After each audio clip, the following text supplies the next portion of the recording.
Downsizing, Diva, and I'm here to stay. Feeling good, taking my TLQ one day.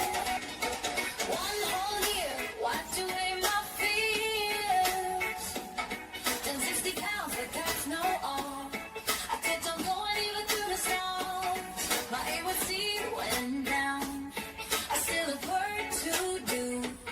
Just when you thought I was done, my high blood pressure went down too. Feeling good, taking my tea, baby, weigh one less. I have a graceful me to tell. I'm on the road to lose 100 pounds. Can I do it in 2025? Guess I can. Downsizing, Diva, and I'm here to stay. Feeling good, taking my TLQ one day. Hello, and welcome. Happy Sunday to you guys. Jeez, Louise, I was looking for something here and don't know what I did. Here it is. All right, so it is Sunday. Who do we have in the chat? I saw Lakeisha was here. She's the first one here. Lakeisha is back at it, being the first one here. We have who? Kim J, Sweet Healthy Life. Hello. We have Jen. Jen is in the house. She says, hey. We have Mill to the B. She's saying hello and happy Sunday. We have Miss Nia.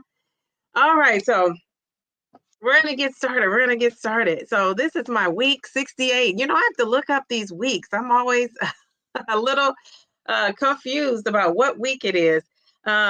Lovely one. Hello from Fort Lauderdale. I think, is it Mel or Kim from Fort Lauderdale? I can't remember which one. Simply Taisha. Hello. So, welcome everybody. So let me get started with my little week. So week 68.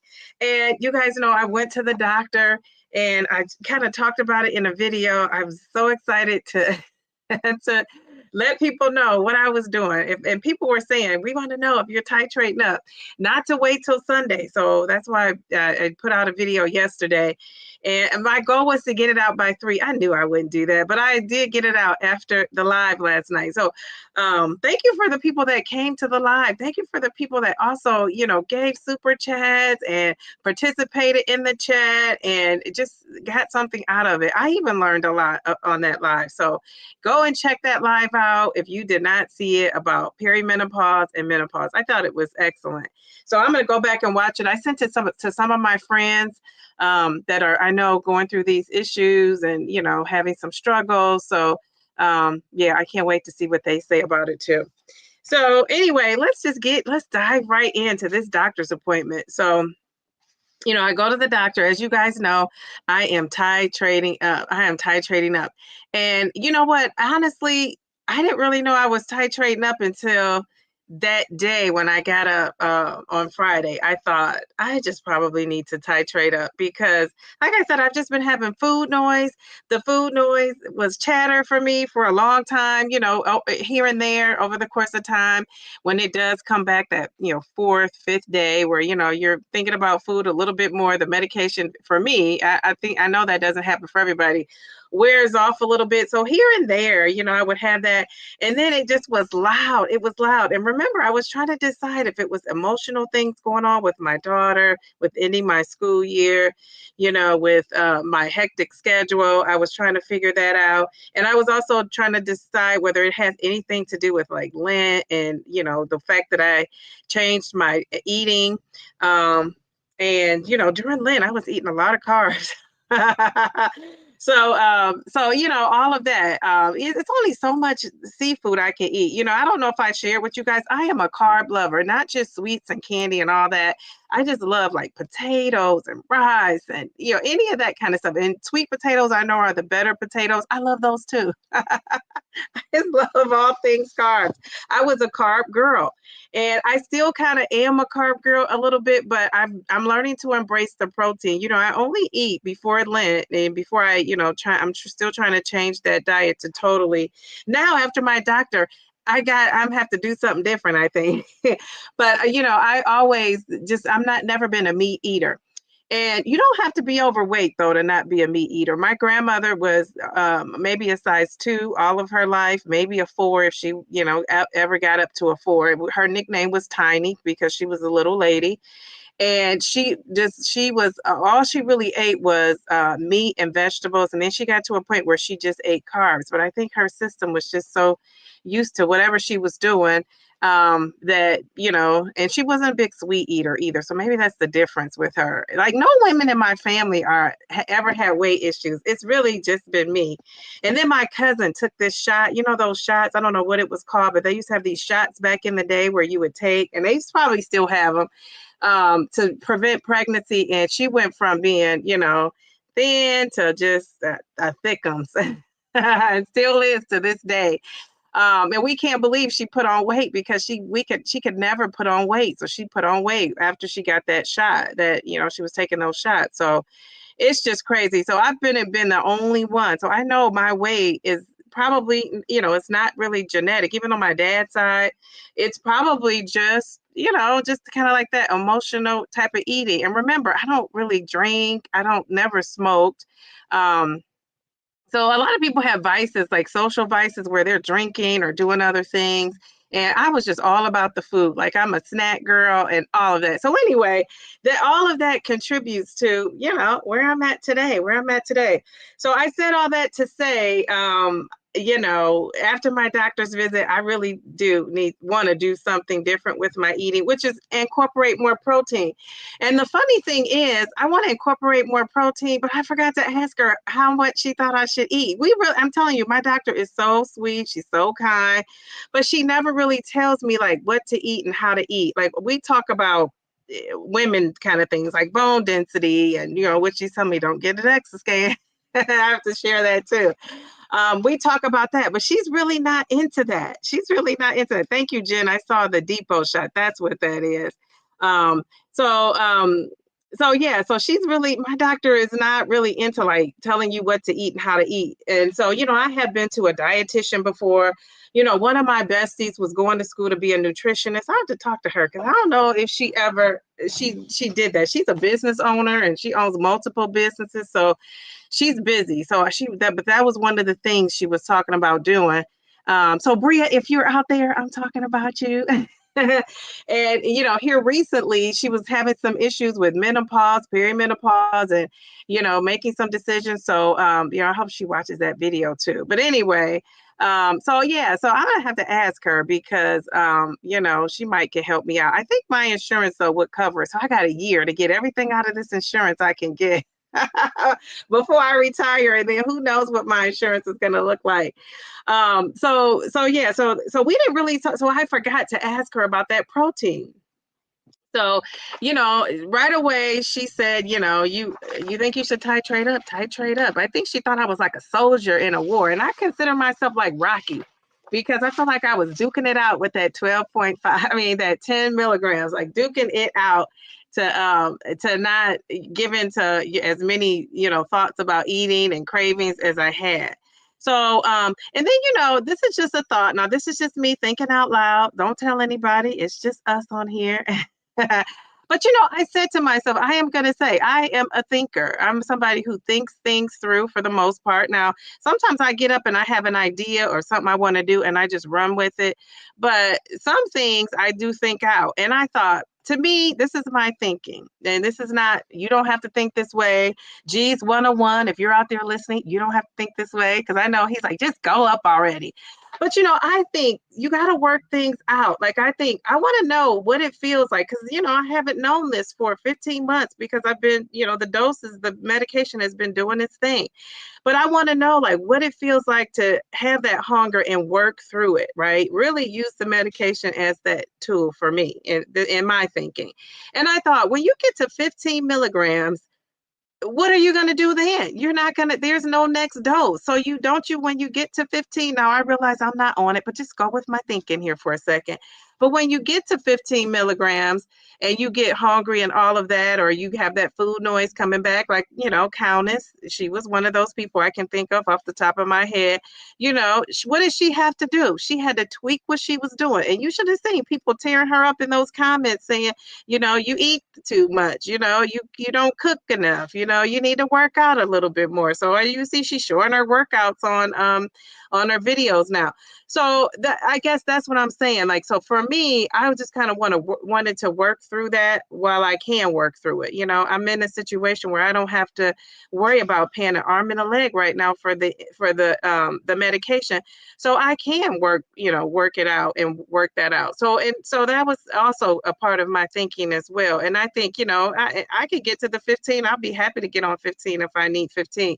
But then when I'm having these struggles, what are you going to say then? Titrate up? No, because I can't titrate up. Not yet. Now they have things coming out. So I guess that's my thinking. One of the things I do is I'm a long-term thinker. I always think, down the road. So I was also thinking like down the road it was my thinking. And again, like I say, I love diversity of thought. We don't all have to think alike. But that's kind of what I was thinking. And, also when it first started, because when it first started, I could have said, oh my goodness, I'm having food noise. Let me go and, titrate up. I did not want to do that. That's not me. So anyway, but like, again, I said, if somebody gets that food noise and say, oh no, this is what this medication is for, I'm going right up. I think good for you. I think that's what you should do. Like I say, when I say we all are different, I'm going to really respect that. So I feel that way for real. So, other than the appetite not being totally suppressed, that food noise, the cravings, I'm indulging into more chocolates, little chocolate treats than I wanted to. That took me over the top, right? So my side effects, still fatigue with the sleeping. I am sleeping better. I get up and go to the restroom, and that's what kind of wakes me up. And really, it's just a habit to get on that phone. I don't need to be on the phone as much as I'm getting on the phone and, looking at stuff, answering comments. Sometimes if I see a comment, I want to answer it. Some days I say to myself, like, I know I'm going to have a long day, like, put this phone down, lady, and go back to sleep. And then I eventually do go back to sleep. So I'm learning to work through that. And I'm going to, one of the things you could easily do on a summer break is get yourself off a schedule. And I still have a little bit of a schedule because my daughter's going to summer camp and it's an all day. And so I still have to get up, cook breakfast for her, take her. And then I want that routine. So one of the things I'm doing is I have a Pilates kind of intro class tomorrow. Pilates went up since I took it 2 years ago. I'm like, geez, Louise, it's more expensive than I realized. So I'm going to go tomorrow and try to do some wheeling and dealing or not. And see what they say. And then after Pilates, I may go to the Planet Fitness, which is what I've planned to do. And it's near where I'm going. And I think I'm going to sign up for a membership. Of course, I'm going to get the black card because I'm hoping my dad can come with me on his off days, or I can wait for him till he gets off. But he works. And so I don't know. He works part-time except for Friday. So I don't know if he would be too tired to go and exercise after. So we'll see. I do have a friend I used to work out with, and we haven't talked in a while. She is a teacher too. I think she teaches middle school. And so we were kind of workout buddies. And so I'm going to call her and see if she wants to, go to Planet Fitness and work out. But I don't want to do a lot of cardio. Like, I'm going to strength train. That's what I really want somebody. I know they don't have personal trainers there, but I want somebody that can sit and work with me and show me how to use and I know they do that on the first go around, but I want to, maybe I might need somebody more than once or twice. And I haven't been in a while, so maybe they've made some improvements to Planet Fitness. I don't know, so that's my goal. So Monday I'm going to Pilates. I'm going to, what do you call it? I'm going to, Planet Fitness. And one of the things that turns me off about Pilates, I will say, is it's a 3-month commitment. So when you sign up, now they may do something different. I want to say the owner, the last time, she told me I could do something different because I was a teacher and it just didn't fit into my schedule. And remember, my daughter can't go. So it's like I need to have a sitter for her like every day. And when people are working in their schedules, it's just I don't want to, and not every day because I would have gone 2 or 3 times a week. I was going 3 times a week. I would have unlimited classes at that time. And so now I may have to just do the 1 time a week, for the price that they're offering, is because the unlimited is outrageous. And if I only could do it for 2 months, yeah, but 3 months, no, because that 3rd month is into August, and I know I'm not going to be able to be as, go as much in August. So I don't want to pay that same price. So anyway, I'm going to go on Monday and work it all out. But I still plan on doing my little CC wee wee workouts. I still plan on getting my little typo in there. Billy Blanks, I plan on doing that. But I still want to stay on that schedule. So that's my thing. That's my thing. And, I think I'm always going to be pretty much an emotional eater. I do, because I eat for all occasions. People, when you think of emotional eating, you always think of, I think a lot of people think of, eating when you're sad, eating when you're frustrated and upset. I'm celebrating and I'm eating. I'm eating for all occasions. So I'm always going to be an emotional eater, but I want to learn how to be an emotional eater within moderation. I don't want to be an emotional overeater. I think that's the difference. I don't want to be an emotional overeater, and that's what I have always been, and I don't want to be that. And so that's what I'm working on changing for myself. And so I want to tell you guys about my my A1C. Geez Louise. So I have 2 things. My first thing was the A1C. My second thing was, remember my cholesterol, my LDL. I don't know if you remember that, but my LDL, I'll never forget that video. This is just a side thought that came up, but I never forget. I had made that video, the LDL with the, I had on a white sweater, and I'll never forget, Taisha called me a professor when I did that video, because I was talking about, that is so teacher. I was talking about, cholesterol and breaking it down. So every time that video pops up or I see that sweater, I think of simply Aisha. I thought that was hilarious. But so anyway, I talked about my LDL was 123. Now they say it's alarming when it gets to 130. This is the bad cholesterol, the LDL. Now my good cholesterol was good. My overall cholesterol was under 200, but my bad cholesterol was 123. So when I made that video, there was a young lady that was on there telling me that when women get older and go into, transitioning from that perimenopause into menopause, or just get older, period, that their LDL goes up. And so I, started researching, because I said, I never heard this. So I looked it up, and she was right. But the research I found at that time talked more about ladies that were in their 70s. And, I'm still in my 50s. So I thought, so I could see that, though, as you get older, you're losing that estrogen, all of that plays into a role into, that LDL. And we talked a little bit about this last night. And so, when I brought this to my doctor, she wasn't having it.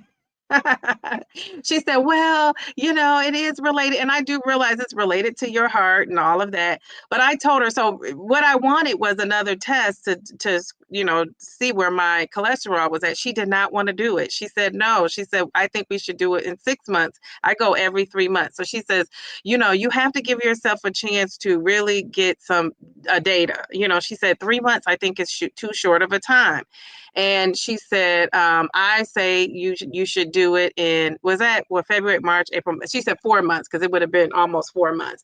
And she says, I think you should do it in August. And I said, okay, that's fine. She says, and also, she didn't want it to be dependent on the fact that I gave up that's one of the things I did, right, to help with that. I gave up, that meat with the saturated fat for Lent. And she said she didn't want it to be tied to necessarily a diet. She wanted it to be tied to more of a lifestyle, right? Because that was something I haven't really kept up doing that consistently. I've kind of, got some of that protein in there in other ways. Today was the first day I ate turkey, any turkey products. Well, I take that back. I did eat turkey one other time. A part of my daughter's sandwich she had, like it was a turkey sandwich. So yeah, but I hadn't really eaten turkey products at all. I just recently started back eating the chicken. So I say all that to say, I didn't take the cholesterol test yet, so I don't know if that LDL has gone down or not, but I do know I want to get it down. Another thing we talked about was my A1C, and I was telling her, I want the A1C to help factor into this decision, but because I was taking my test now, so we set it up, now, which was that day that, after I left her. So I wouldn't know. So we set it up for me to do the take my test after, before I go the next time. So I'm going to take the test and then I'm going to have the doctor's appointment. But I don't even think I think I need to do it like days in advance. So she says she put the date in there. So I'm going to have to double check that because I would like to be able to have those because I'm thinking now, I think she is set up for me to, give the blood for the blood work on the same day as I'm meeting with her, which is still what I did, right? Just in reverse. So, and the results usually come back pretty quick, now with the digital things going on. The reason why I didn't know I had my results when I made my video yesterday is because normally I get an email that something is new in my chart and I didn't get that. So I thought, okay, they're not ready yet. Well, I never got a notification, but if I did, I just didn't see it. But I don't think I did because I looked for it. So anyway, when I went on there and got my A1C, my A1C went up. It went up. Can you believe that? It went up 0.1 point. So it was at a 0.01. What is that? What it is? 0.01. So anyway, not a point. It went up 0.01. So when I went into my chart and saw that, my doctor left me a message. So this is what her message said. She says,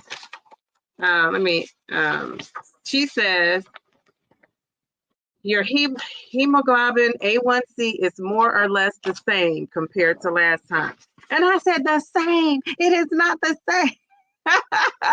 So, but it because it's not up a point, it's so, I guess it went up, from 5.9 to 6.0 is not significant, like statistically, that she probably, she doesn't think anything of it. Whereas me, I'm like, now it's not in the fives, I'm in the sixes.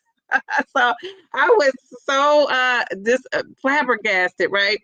And so then I kind of looked up what that meant, and I sent her a message too and asked her how much protein I should be eating because I forgot to ask her that. But I looked up what that meant and how can you lose and still, and your A1C still fluctuate like that and even go up like a 0.2. So it'd be because like if I went up a 0.1 on the scale or 0.01 on the scale, that little tiny bit is kind of like your A1C, and it does happen. And I guess, and it's not abnormal, I should say, but for me, I thought it was. And the funny thing is, I think how you see some bigger people and you think like, goodness gracious, they're not diabetic. They are 400 pounds, 500 pounds, but they're not diabetic. So I guess that it kind of works in reverse. You can be losing and still, your blood sugar is higher. And I do attribute it to those carbs I was enjoying. I was eating a lot. I told you guys I was eating a lot of carbs. And this is just a fact. When you give up a food group, most people substituted for a different food group. And not only was I eating snacks, remember during Lent though, and this is an average over those 3 months, during Lent, I was also not eating protein bars, but I was drinking a lot of protein shakes and I ate one protein bar within the 40 days. But before that, you got to think of before Lent, I was tearing them up. And now since Lent's been over, I just recently, the last week, bought more protein bars. They were on sale, and I thought I had to catch this sale while I can, because these bars, the bars I like are not, they're expensive, like because they have 20 grams of protein, and those are the barbells. I like those. So, and I don't really, those aren't my favorite. My favorite ones are at Aldi's, but those babies taste like Snickers, and I want to say they may have 6 grams of protein, which is, no, that's not good. So if I'm going to eat that stuff, I may as well eat at least 20 grams. That's what I'm thinking. So anyway, so I just got to cut those carbs. Like that's what I need to do, cut those carbs. And my doctor said, "Oh, going up is, she says if there are issues with your A1C, which I don't see, happening. Where it's going to be out of whack. To her, out of whack is like going up a point or two or three. But yeah, she says if it's not out of whack, but titrating up is going to help you. So that just confirmed for me that I do need to titrate up, right? So even though I had already made the decision and decided, now when I made that video, I wanted to put in my video, I wanted to have my box in there and do the titrate shimmy with my box, and I couldn't because it was out of stock. I said, are you kidding me? If you remember me telling my story about when I first, decided to go on Mounjaro, I went from the doctor's office right across the street to Walgreens, right? And so I thought I was going to do that Friday. I couldn't even do that because it was out of stock. So hopefully it'll come back in stock by Wednesday. I think I might move my injection day to Thursday, though. I think I may do that. And I think I want to do that because, first of all, by the time I get off my live and just get settled down and, whatever, I'm taking my injection so late, which is fine because then I, just go right to sleep. And I think that has helped me not have side effects and stuff. And I think, I just think I want to. I think Thursday is enough time because I think Thursday it kicks in Friday, Saturday. That'll carry me through the weekend better if I switch to Thursday. And I might want to too. I might want to switch to Thursday just anyway because, yeah, I just think it just takes me into that weekend. And like I said, I just think I need I want to switch. Oh, I might need to switch. I was thinking because that medication may not be in by time Wednesday comes. I don't know. Usually they're very good about doing that. This is the first time, I will say, because people might say, oh, it is a shortage. They said it wasn't a shortage. One thing I have learned is that they don't have the capacity to store as much medication as we may think they do. They have those little refrigerators in there. They don't have the capacity to store all that medication. So a lot of times they have to send out for it, when it's needed. And when I order 3 boxes at a time. This time I did not because I really just want to see since I'm titrating up, I want to see just how I do on this. So I still have my 10 that I could use, that I didn't finish the box just in case I need to. But hopefully it'll come, sometime tomorrow or Tuesday, and then I can start on Wednesday or Thursday. So like I said, I haven't decided. But that is what's been going on with me. That is my weight. That's everything that's going on. This was a long little talk, but it's because I, had so much going on with my doctor.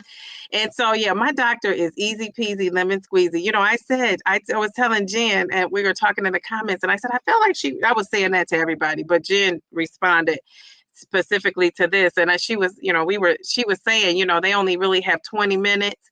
And, they want to, because I said, I felt like she was getting me in and getting me out.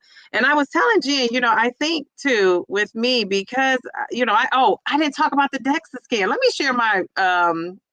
share my weight loss. And then I'll go back to the DEXA scan. But I was telling Jen, that's kind of my life story. I go in somewhere because I come in prepared. It's like I don't get as much time. Even growing up as a kid, my parents didn't have to do as much with me as they did my brother. So, you just lack that time when you present well, right? You don't get as much time and attention when you don't, it's perceived like you don't need it. So I told Jen, one way or another, I'm reclaiming my time. She's going to give me my time because guess what? Now I'm going to be sending her messages and she's going to respond to them. Or I could request a virtual if I needed to. So yeah, one way or another. There was also this lady who left a comment and was telling me that she was, talking about her whole GLP-1 journey, whether she was titrating up, down, all this stuff. And she said that she felt bad because she was in there. She said she was in there for 40 minutes in the doctor, and she felt bad talking about this GLP-1 because there were sick people out there waiting. And, and I do get that because I have that heart that, goes out to folks. But I also told her, your time is about you. You deserve time too. So, and, to me, you got to think. I think all the time. if we weren't taking these GLP-1s, a lot of us, we would be one of those sick people in the waiting room waiting. So yeah, you've just done your due diligence. You deserve your time. Like that, what's that lady, that Congress lady that says, I'm reclaiming my time? I'm reclaiming my time. Oh my goodness. Okay, so let's see my weight loss. I don't know what you guys are saying. I've just been talking and getting it all out. But here's my weight loss for the week. Before we do that, you guys have to make a prediction. What do you think I'm doing this week? Do you think I lost? Do you think I gained? Do you think I maintained? Lost, gain, maintain. Did I lose? I gained, maintain. What do you think? Does anybody want to take a guess? Sandra says I lost 0.8. I love the specifics of it all. My weight loss twin. Harjourine says I lost. Felicia says I lost. Okay. Bellflower, my other twin, she says I lost. I love the arrows. Oh, Mel to the B said I lost 1.5. Taisha says I maintained. Okay, all right. Okay, any other predictions? I know one thing, I'm feeling good. I am feeling good today. Jen says I lost a little. I like that, Jen. That's like a gentle way to say, yeah, you lost a little. 1.2. Okay, very good, very good. All right. Well, some people in here are on point. You hit the target. If there was a target, you hit it. Miss Sharon from Montreal, how are you? You just got back from your workout. You're saying I probably lost. Okay. All right. So here we go. Here we go. Ta-da! I maintained, Taisha. Taisha, how did you know? I maintained. And I'm going to tell you guys, I got on that scale 15 times. I got on that scale to make sure it was correctamundo. And yeah, I am the same, 234.8. 234.8. So I will take that. And my non-scale victory is I fit into several dresses that I could not wear. I am beyond excited about this. And I'm going to tell you guys, this is what has carried me through on this journey, because I'm fitting into clothes I could not fit. That's why I know I don't have body dysmorphia, because when people say that, I think that term is kind of thrown around. I don't have that. But what I do have is I think my body is much bigger than it is. I really do. And when you see yourself on video, you look bigger than you are. Like, that's a real thing, I think, as well. And so, yesterday I was trying on things. I was trying to find something purple, because remember, yesterday it was Prince's birthday. Happy birthday, Prince. So I was trying to find something purple. And I had this cute little top. And, you can't really see on StreamYard the colors as well as you can on my phone, because this is an old computer. I need to really get a different computer. So you can't really see the color. So it wasn't as vibrant. It was like a light pink, like a light purple. And so that just got me. I saw this dress and I didn't even know I had this dress. And I'm like, I had this dress. I remember buying this dress. I tried it on. Not only did it fit big. I was like, what in the what? So I got excited. So I started trying on different things. And before I knew it, I had a full-blown fashion show, but nobody to take pictures of it. My daughter was watching this. She was watching this movie. It was an old school movie. I'm introducing her to some old school favorites. I forget, but a dog is the star of the movie about spoiling summer vacation. I can't think of the name of it. And so she was into it. And I, when I introduced her to a new movie, I said, are you enjoying that movie? And she's like, oh yeah, she was into it. So I didn't dare ask her to come take pictures. So one day I will, because that's one of my goals this week, is to change my winter clothes over and my summer clothes. And that's just this Ohio weather. It's been so on and off that I'm going to actually do that. I'm going to change that over. So now, I'm just excited because, it's like if the scale could get me down, these non-scale victories just lift me back up. And that's why I like to focus on the non-scale victories and not necessarily, worry about the scale so much. But that's okay, because I'm going down. Like Mary J said, I'm going down. I'm looking forward to it. So what are you guys saying in the chat? I think I was telling Mel that, my daughter, I wish I could have had her taking pics, but I was afraid to. because she was enjoying this movie so much. I didn't want to disturb her. So, so who do we have in the chat? I said hello. I saw other people came in. Felicia Marie B. Did I see Nia? I think I saw Nia. I'm not sure, but hello, hello. Somebody else came in that I saw. Oh, losing it with Grace. He said, "Hola, congratulations on titrating up." Thank you, thank you. Jen told me about the depot shot. Mel, oh my goodness, she has the proper name for it. Thank you, Mel. We love that. I'm on Depot still. Unpopular opinion, but I love it. Okay, so why is it unpopular? Is it yeah, why is it unpopular? I don't know. I don't know. Jazzy! Hello, she says, everyone. I never had any issues with Depot. You took it too, other than getting pregnant. Getting pregnant! You got pregnant while you're on it. Well, I would say that dude, the guy who got you pregnant, has some super, you know what?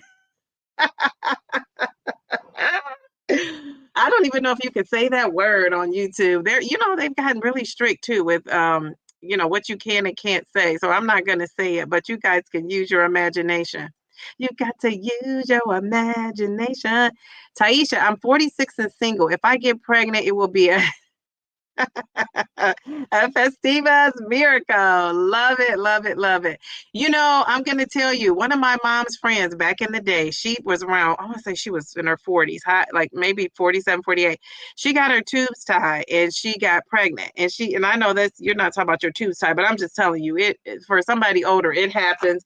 And she sued the hospital and she didn't get any money though. But yeah, she sued because she and I guess they tell you it's not 100%, and she thought she could not get pregnant. So she was like, why did I bother? But I don't think she realized your percentage, your chances went down, but your chances were, you know, foolproof. You know, it wasn't 100% that you wouldn't get pregnant. So I'm just putting that out there, Jen. I hear you, Jen. I was a fertile myrtle back in the day. Yes, yes, yes. Dee Dee, that's great. It's smart of you to think things through. I'm happy you did. Thanks, Kim. Thanks, Kim and Kim. I saw your latest video. I love that. Check one, check two. You're in the spot. Check one, check two. I don't know. Is that salt and pepper? Check one, check two. I don't know. I was singing it in my bed today when I saw that video title pop up. Oh, Jen, I haven't heard negative feedback. My neighbor friend is on it. Okay, very good. Dee Dee, you can share your dose over the last 15 months, please. Can you share your doses over the last 15 months as in how long you used each dose? Geez, oh man, I have to remember. So let me try to think. I think I was on 2 point, don't quote me. I'll have to go back and look at my notes, but off the top of my head, I believe I was on 2.5 for 2 months. Then I moved up to 5 and there was a shortage, so I couldn't get it, or I thought I was moving up to 5. I know I was on 5 for a month, thought I was going to be on it for another month, and then I had to go back down to 2.5. So that was by May. By June, I was back on 5. And I want to say I stayed on 5 till like September-ish, and then I went to 7.5, and I stayed on that until the day after Thanksgiving when I went on 10. And 10 has been my friend since the day after Thanksgiving. So that's a little bit of, if I can remember correctly, that's a little bit of, so I didn't do the math, but you're a teacher, you know how to do the math too. Don't you hate when people don't say that? They expect when you're a teacher, you know how to do math quick. So anyway, and so now we'll see how long I can stay on 12.5, or even if I need to stay on 12.5, for however long, I don't know. The higher doses are coming out next year. Yeah, but that's next year. What if you get stuck before next year? That's what I'm saying. You're going to have to know how to work it out. What do you guys think about what I said, though? Have you ever thought about that? What do you tell people when they get to 15 and they're not losing? They can't titrate up. What do we say then? I really want to know, because I hear so many people saying, go up, go up, go up, go up. And go up so fast when you fall into that little area where you're not losing. And so to me, like I said, I'm a planner, I'm a thinker for the most part. Now I do, like I said, I do things off the cuff.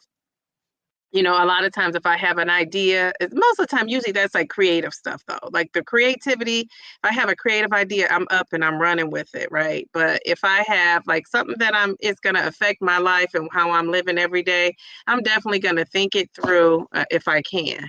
So, but I would love for you guys to know, people who believe in titrating up the moment you hear that food noise, what are you going to do at 15? Or not you, because maybe you won't even need to get to 15, but what would you tell someone to do at 15 when there's nowhere to go, or if they're on Wegovy or Ozempic and there's nowhere to go and you're at that top dose? What are we going to tell them to do?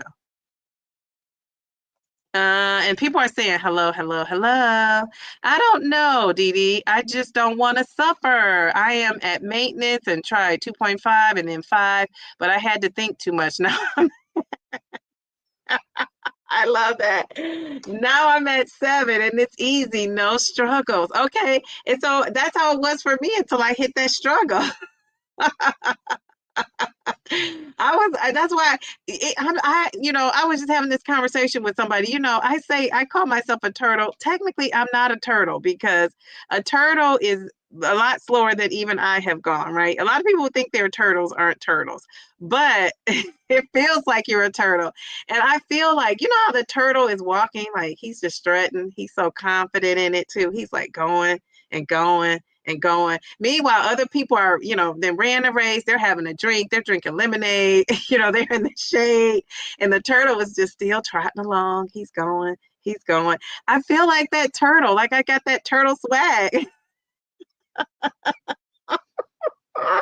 So even though I may not be what they technically say a turtle is, I got the turtle swag, and I'm proud of that turtle swag. So I need to, I don't know if my weight loss is necessarily a turtle, but I do get that turtle swag. I sit and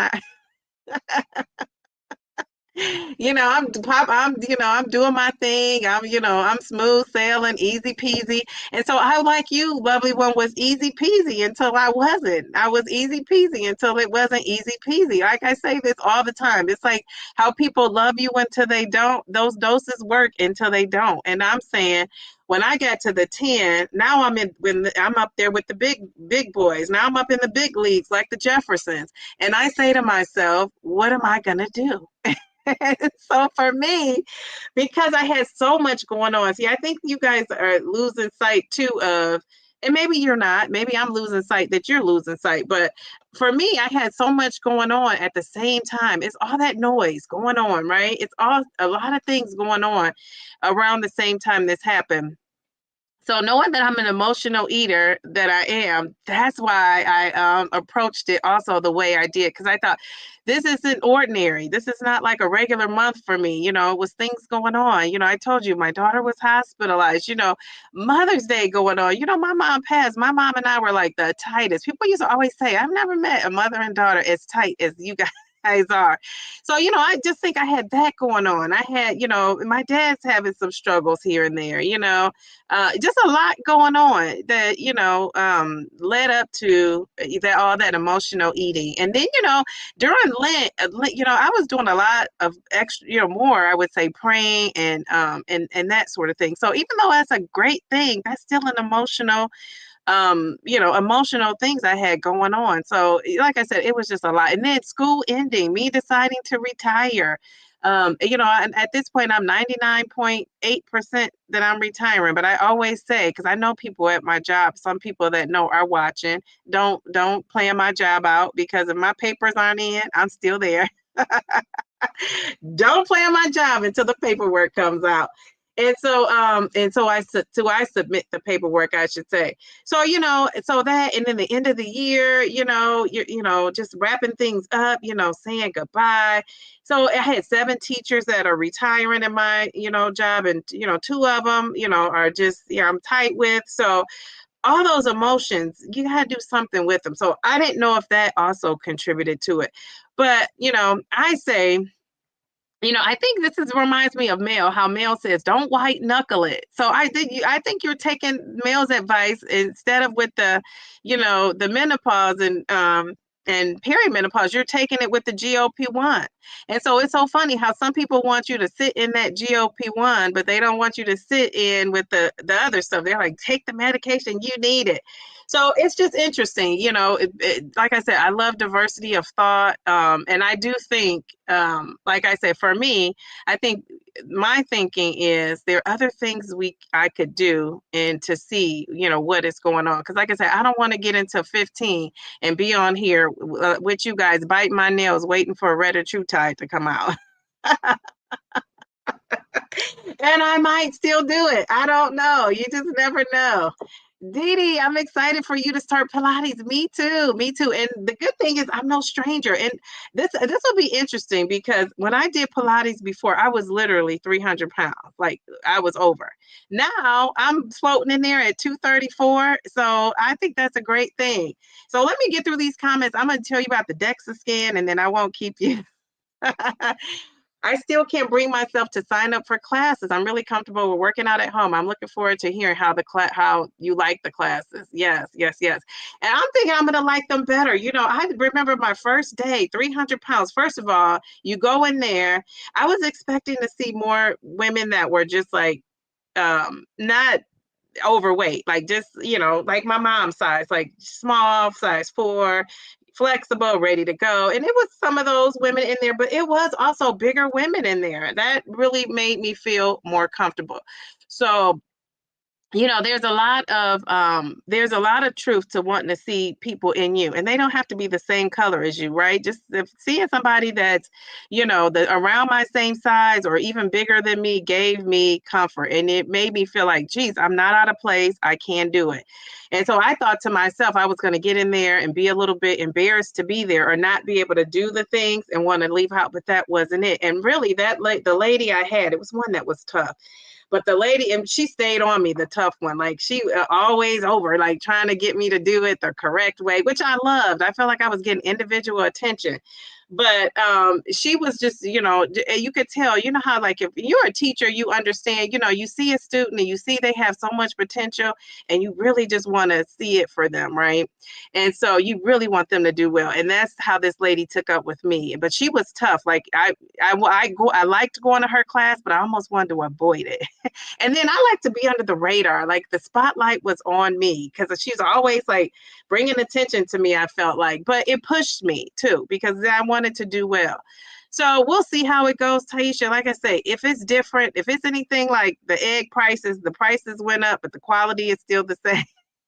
Because it's more expensive now. Let me turn on the fan. These lights are kicking in. Jeez, Louise. So if it's anything like, hope the quality of it is the same, I'll take it, but we'll see. But I probably can only afford to go one day a week because when I tell you it's expensive, it's expensive. It has gone up. It's not what I paid. I said I'm going to look and see what I paid before. I'm not surprised. So everything has gone up. I remember Planet Fitness for that black card was not $24.90, $25 or whatever here. It was cheaper than that. So it's to be expected. It's going to go up, but we'll see. We will see. Mary is in the house. Hey, Mary, how are you? Jazzy MDG. She says, Dee, Planet Fitness recently added new machines, including a hip thrust machine for the glutes. Jazzy, I'm on it. I am on it. I love that. Okay, I'm gonna have to let you know if I was able to find that. I'm gonna get somebody to like show me the ropes. Sounds like a great plan, Jen. Okay, Beverly. She says, hi, Dee and fam. Happy Sunday. Very good, Bev. I started a call last night and see what you were doing with you said you have insomnia. Then I thought, I don't want to contribute to her insomnia. That's too funny. All right, Taisha, I like working out at home. I don't want to make a commitment with money and not be able to do it, go to due to pain. I've got everything I need right here. Yes, and you know what? I think I have a home gym too that I don't use. Maybe I'll get on it more since I'm, here, not at work. But, I got that I told you that story, how I had the vibration plate, the little sponsors. The lady was trying to get me to sponsor the trampoline. And I said, she just does not know Dee. Is she watching these videos? Because I don't even think I give off that I want to be jumping up and down on the trampoline just because, my boobies are so big. Like I would have to strap these babies down. My daughter had a trampoline and we just got rid of it. I want to say I didn't get on it. It wasn't for me. it was like for her size, but we just got rid of that not too long ago. And I thought to myself, like, I come down the wrong way, come down on a twisted leg. No. And so, but anyway, so she said, what about a vibration plate? Well, I have that. Then she said, what about a stepper? Well, I have that. She said, what about she named some other gadget. And I said, I want to say maybe it's like the circle thing that you do the hula hoop. I saw Kim J doing that. I think she said that. And I said, she just let me know if you find something you want to sponsor. And I never got back to her because to me, I just, what I like, sponsor my YouTube bill. I like YouTube. I like Tybo, and I like Lift with C. I like what's that lady named Glow? What's her name? The Glow lady. She just had a baby again, I think. I like the Pop Sugar. They changed their name. I like them. Do you guys know it's a mother and daughter duo? They make DVDs and they work out together. And the mother looks just as young as the daughter, but you could tell she's the mom, but she's in great shape. And sometimes I'll pop in their DVD when I want to get my buns. Like, I should show you guys. You probably don't want to see my butt. I don't know if you guys do or not, but I know a lot of women complain about having a flat butt, and that's a problem I don't have. And I was saying, now that I'm sitting down so much with this YouTube, I don't want to get one. Now, if you want to see what I'm working with, you can put that in the chat and I'll show it to you. You can probably see it in these jeans, but yeah, I don't want to get a flat butt. And I feel like I sit down so much, doing this YouTube, and I guess I could do it standing. I think sometimes Simply Taisha does that. I don't have a thing that's make it stand, stand up and do it, but I guess I could get one, if I really wanted to. Because these lives are like what 1.5 to 2 hours long. Jeez Louise.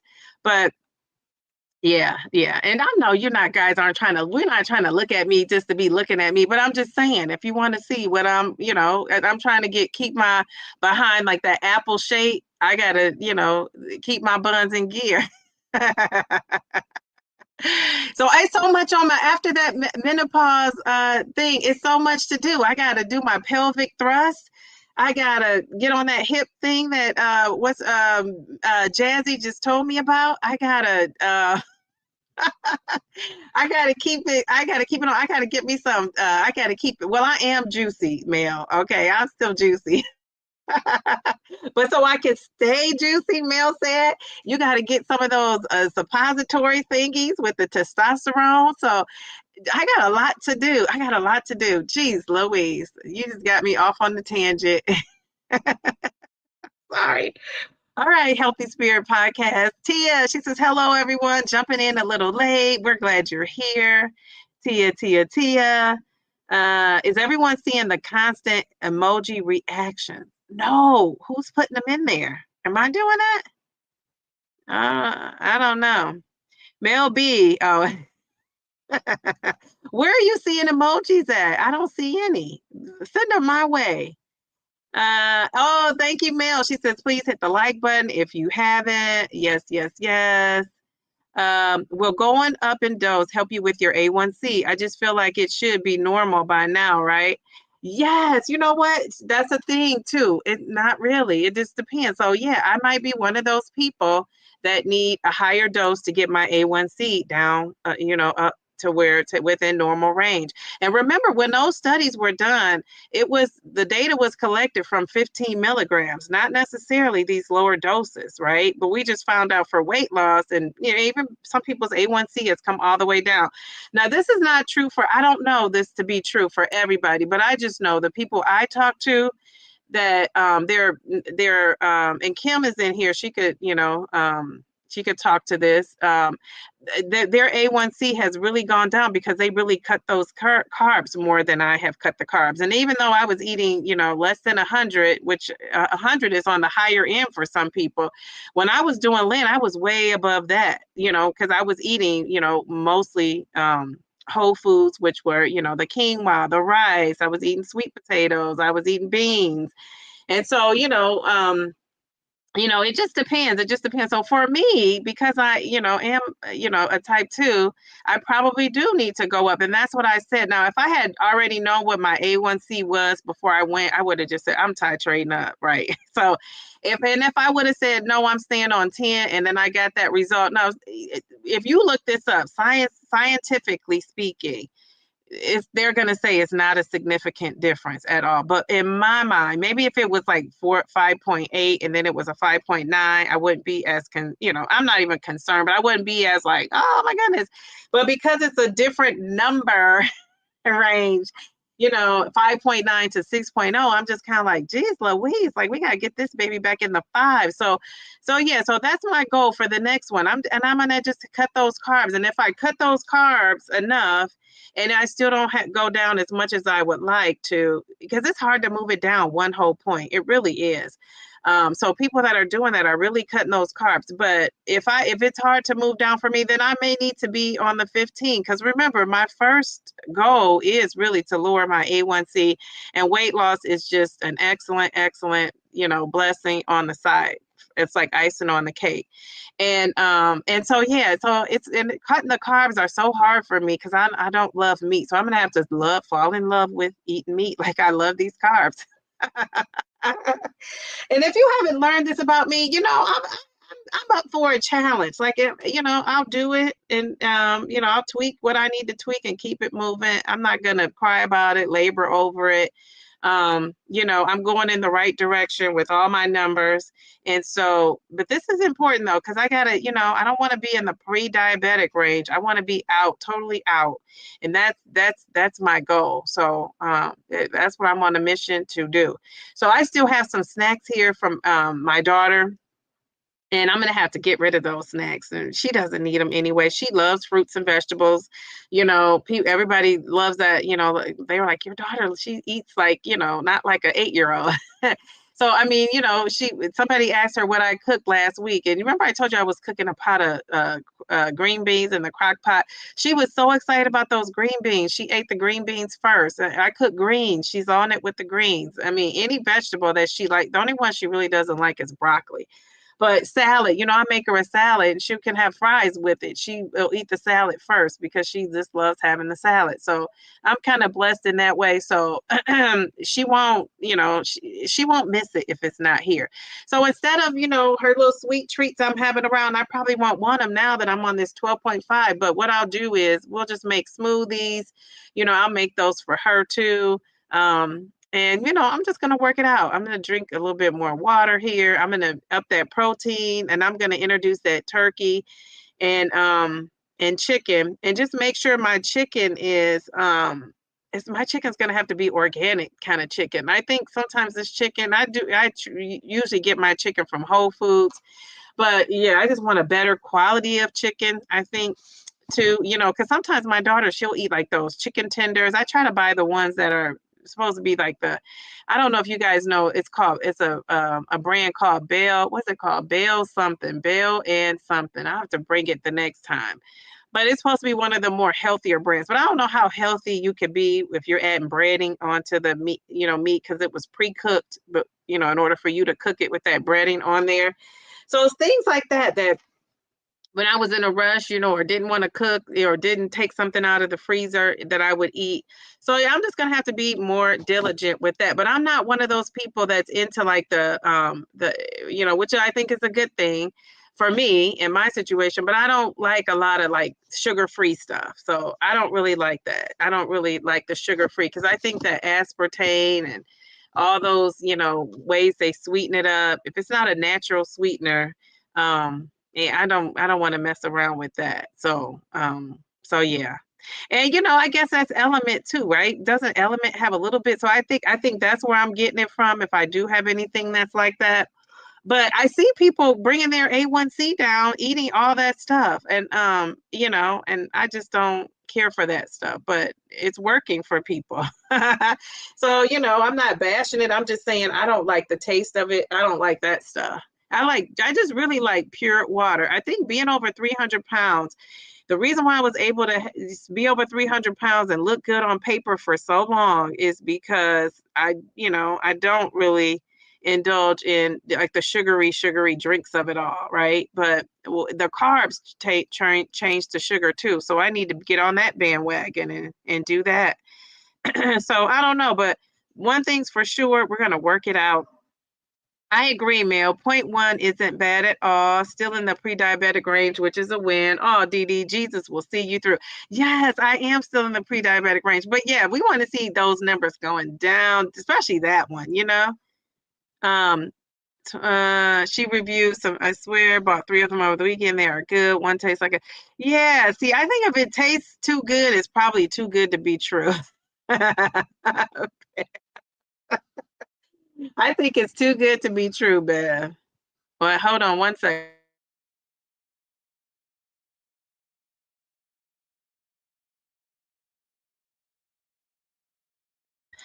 So yeah, so Bev, that's one of the things I want to do is give up those bars and sweets like I was in, especially now, right? I just bought a bunch of protein bars. So what I think, and they're all 20 grams of protein per bar. So what I think I'm going to do is, like I have to go to work on Tuesday. We have to go to a staff development over the summer. And of course, I'm packing my lunch. Now, we may go out to lunch, but I'm going to pack some snacks just in case so I can, eat some snacks that I can eat. So I'm going to pack some, I think I have some strawberries in there, and I'm going to take a protein bar, but I'm going to take half of the bar. And I think maybe I'll pack like an extra apple or something. I don't know, and a bunch of water. And I'll just go from there. And if we eat out somewhere, I'll just eat a salad. I'm going to take my dressing just in case, just to have it on the side. I'll pack that in my lunch bag. So if we go out to eat, I'll have a healthier choice, which is going to be that salad. But I think we can mess up the salad with all the stuff we put on there. So I'm going to have to be, diligent about that. All right. So did you guys tell me about these emojis? Because I haven't seen these emojis. You take yours on Thursday. You figured it would help you suppress over the weekend. The weekend is the hardest for me. Yeah, I can imagine. Victoria. Hey, Victoria. Victoria says she takes hers on Thursdays too. That way I do well on the weekends. Yes, I think maybe taking it Wednesday was a little bit too early. I'm thinking that. This little light of mine. Hello, look at you, beautiful lady. Look at that profile pic. I love it. And so these are all my predictions. I'm so far behind in the chat. Hey, hey, hey, Mayor Mindy. How are you? How are you? Jen says, I will be honest, I follow more people still losing on 15. It's the ones that aren't it's the ones that aren't losing that are the loudest. So it scares people. Okay, let me read that again. So you say, I will be honest. I follow more people still losing on 15. Okay. It's the ones that aren't that are the loudest. So it scares people. Okay, okay. No, you know what? She's the only, I can't really name a lot of people I see on 15 that's not losing. I just know her, her because I'm, follow her. She was one of the first people I think a lot of us follow, right? Because she was, one of the first people doing it. Thank you. She was one of the first people doing, that we saw making videos and all of that. But yeah, and then she makes videos every day. And if you have her notifications, it's hard to not notice that, right? Because you're getting a notification every day. And people are even maintaining. Aren't you maintaining on that 15? But I'm curious to know, what are we going to tell people when they get to that 15 and they're not losing? Michelle Frank, how are you? She said, hey, all, just joining. Jennifer or Gen F, interesting. I also think there may be some mindset and dietary shifts as we move along this process. The more weight we lose based on lifestyle, we'll need to readjust somehow. I agree. And that's what I was trying to do even on the 10. But I have a feeling that people's thought is, titrate up, use some medication, titrate up, go up, go up, go up, go up, which is great. And I'm not saying anything's wrong with that. Then when you hit 15, now, tweak and do all your adjustments. And I'm saying, to me, I wanted to, when I get to the big, the big leagues, the 10, the 12 and a half, and the 15, I think you should also be doing some adjustments in these. It really, to me, when 2.5, and I can see how when you start out new, especially if you don't know anything about these medications, a lot of us just keep eating like we eat, and then we just eat less, right? Because we can't eat as much. And then you learn fast as you go. You titrate up through the doses that if it's not, it manages your appetite, it stops that food noise, it quiets the noise, and then until it doesn't, right? And then you have to go up. Now, some people can, only go up to 5 before they, get to their goal. Some people need to go past that. Obviously, I'm one of those people who need to go past that. But I'm just saying, for me, if you're going to wait till somebody gets to 15 and say, now you need to adjust your lifestyle because there's no higher dose. To me, that's not how I think. My thinking is you should be trying to make some adjustments along the way. So now when I get to 15, guess what? It's not going to be as much of a struggle because I've already been through a little bit of struggle. So that's why, I guess, for me, it's just like, I guess people think different. And that's okay. And that's okay. So, hopefully when I get to 15, I'm not eating myself out of house and home because there's nowhere else to go. Geez, Louise. Miss Sharon said she first started with Ozempic. She lost 10 pounds, got to the highest dose. It did nothing for her, no loss. So she switched to Mounjaro and still at 5 milligrams her second shot with no loss. And you work in a high school, so you are highly stressed or around a lot of it. Working in a high school, it's a lot of things going on in that high school. And if they were really as strict as they were when we first started getting, threats about things going on, school could be closed all the time. I don't think parents and people really realize how many threats high school you get in a high school setting. So that's one thing. So that's stressful. And I don't know if what you're doing, you may not hear about it as much as like a teacher would, but yeah. And then, kids are doing things on TikTok and all these things. Even in my elementary school, kids are doing things on TikTok and different places that's scary and bringing the threats and stuff to school. So school is not, like it used to be. That's for sure. So I think you got to hang in there. And are you tweaking things? Are you doing all the things? Because you could you're on 2. You were at 2.5 and you switched up to 5. And if it's your second shot, you've only been on 5 for 2 weeks. So I would stick it out. I would tweak something in your diet. I don't know if you're tracking. If you track, I would track your calories. Make sure you're eating in a calorie deficit. That's the biggest thing. Because don't we know weight loss is really science. No matter how much we try to fancy it up and make it clever and make it work, it's calories in, calories out, what you burn and, all that, your calorie deficit, right? And so you have to figure out what those calories are for you and what, subtract 500 calories from that a day. That's going to give you your calorie deficit. And you could go on that TDEE calculator that we all use, or you could talk to your doctor about it. You could Google it. And I would find out from there. And once if you're eating in a calorie deficit, I would say if you're not losing, you're probably then not eating enough of it. That's another thing too, because a lot of times people eat like 1,200 calories. And because you're eating, I think this is the trick. This is the mind trick. Because we're eating so much more food with 1,200 calories. If you went to McDonald's, you could get 1,200 calories in a sandwich. Or and fries, right? And probably more than that. But if you're eating healthy, whole foods, it's going to take up some bulk to get to that 1,200. And I think that's why we've tricked ourselves into thinking we're already eating so much, we can't eat anymore. When really you're eating foods that are vitamin and nutrient rich, but they don't have a lot of calories. So you have to make yourself, and I don't want to say make or force, but you still have to eat it, right? Because you got to get that in. So if you're eating a lot of fruits and vegetables, then I would add that protein in. That's gonna, the protein is really gonna help you to get the calories in, right? Because they have more calories than the fruits and vegetables. Nuts is another thing. I wouldn't get the nuts that are salty and full of salt. That's gonna help you retain water, but get some nuts, get some seeds. Add things like that in there to get you those calories. Nuts are high in calories. And I would say do that. Eat the nuts instead of eating the protein bar. If you get to that point, eat make your own trail mix. You can do that. I know some people don't like the idea of nuts because nuts are fattening, but some people need nuts because they're not really eating a whole lot. And nuts is going to give you that, give you some nutrients in there. It's going to give you some healthy fats in there, but but you can't eat the nuts that's drowned in salt and, roasted this and, the honey that, honey roasted and roast, all that kind of stuff. You just need like the plain nuts.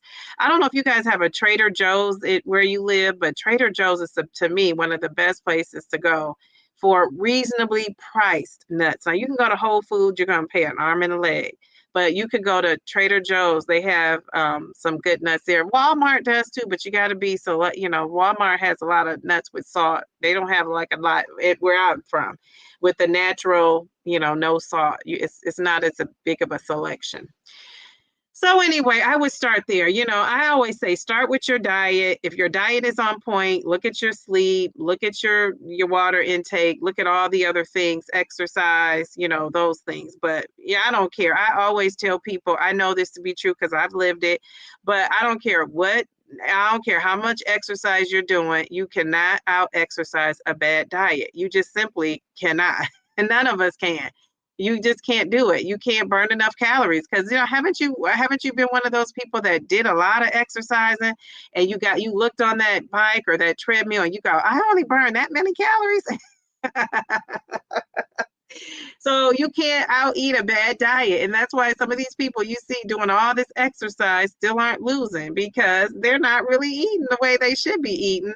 At all. So yeah, unless they're gaining muscle, and that's possible, right? You could be gaining muscle and doing that, but I would venture to say you got to tweak that diet. You got to tweak that diet. Okay, what are you guys saying? Jamisha, hello, how are you? It's good to see you. She's happy Sunday. That is so special, Dee Dee, that you had that closest with your mom. Yes. So I truly miss her. Thankfully, me and my sisters were extremely close to our mother too, and my daughters are the same. You and your daughters are. You're going to be like that. My oldest daughter still is joined to me at the hip. I love that. Yeah, I could tell. Dee Dee girl, I went to eval wedding renewal. So you went to what's eval wedding renewal? I was out last night. I was outside. I got home around 10:30 and watched Tyler Perry's new movie Straw. I cried and went to bed, girl, by 1:30. Jeez, Louise. Well, first of all, I love that you were outside. I love how you say I was outside. Yes. I love that. It sounds like you had a great time too. That's what I did, Dee Dee. I made sure I was regularly using my equipment at home before getting a gym membership. I paid so much to gyms in the past. I wanted to make sure I was ready this time. Yes, and we talked about that as AP partners, that we were going to join that Planet Fitness, and you beat me to it. You beat me to it, Kim. I knew I wasn't going to be able to do it as fast as you, because I knew I couldn't do it till school was out. But I love that. I love it. Dee Dee, my daughter called that her office booty chair when we have a Sagita job, like an office job, and you sit too. Oh, sagging. Okay. There's a part of your butt that gets flat. Yes. I don't want to get that. Dee Dee, you're referring to Grow with Joe. Yes. Is that her name? Grow with Joe. I used to love her videos. They've changed a little bit to me, but I watch the older ones. The person isn't doing it anymore, Dee Dee. The person isn't doing it anymore. I'm so far behind, Taisha. I don't know what you're talking about. We are hitting the emojis. I always wondered if the creator sees us doing this. I guess not. But we're reacting to what you're saying. Oh, showing you some love. And when you don't see it. Oh, okay. Thank you. You know what? And because I'm on StreamYard, I don't. I said I was going to call StreamYard this summer. I have some questions for StreamYard. Yeah. Okay. My A1C went from 10.9 to 4.7 on very low carbs. Now, see, I remember you told me you were eating, I think you said when we interviewed Mindy, you said you said you were eating 40 carbs or less, right? Around 40 carbs. And you knew because your husband was cooking and planning things out. That's a lot of missing carbs. Jeez Louise. I said she's eating 40 carbs or less. I mean, geez, Louise, but I probably need to be on that plan for a while. 4 carbs ago, or look at me thinking about carbs. 4 months ago, I added carbs and calories on my dietitian's advice. Just rechecked your A1C. It's still 4.7. Very good, very good. So how many carbs did you add? Because remember, you were eating 40 or less. I want to say, to me, I think 80, in between 80 or less is probably manageable for me, but I probably could go lower than that. Is there a reason for it? No beef or pork? You know what? No. I went to this boot camp, Jen, and at the boot camp, you couldn't eat beef or pork. And she just is like, it's a yucky meat. You shouldn't be eating it. It's not clean, this, that, and the other. And so I was like, okay, so I just gave it up. And I did miss it. I did miss it. The only thing I missed out of that was bacon at first. And then I learned to appreciate turkey bacon. And now I don't really even need to eat that, but I will eat that. And then I did miss ribs at first because my dad makes a good rib. But the first time I went to an event and they had ribs, or they used to have these rib burn-offs here, and they had this restaurant called Damon's, and they had the best ribs. They fell off the bone. The sauce was on point. And when I went to Damon's and was able to not order those ribs and see other people eat it, I just did not want it. I didn't want it. I knew then I was never going back. So I have not. Now, I'm not as picky. Like some people, when they make greens and green beans, if you know, they put like a smoked beef or not beef, but smoked pork, or like a chicken or whatever they put in there, that smoked flavor to flavor the beans or greens. If somebody put pork in there, I don't say like I'm not eating that. You know what I'm saying? Like I will eat it if that's the only thing that's there that's a veggie.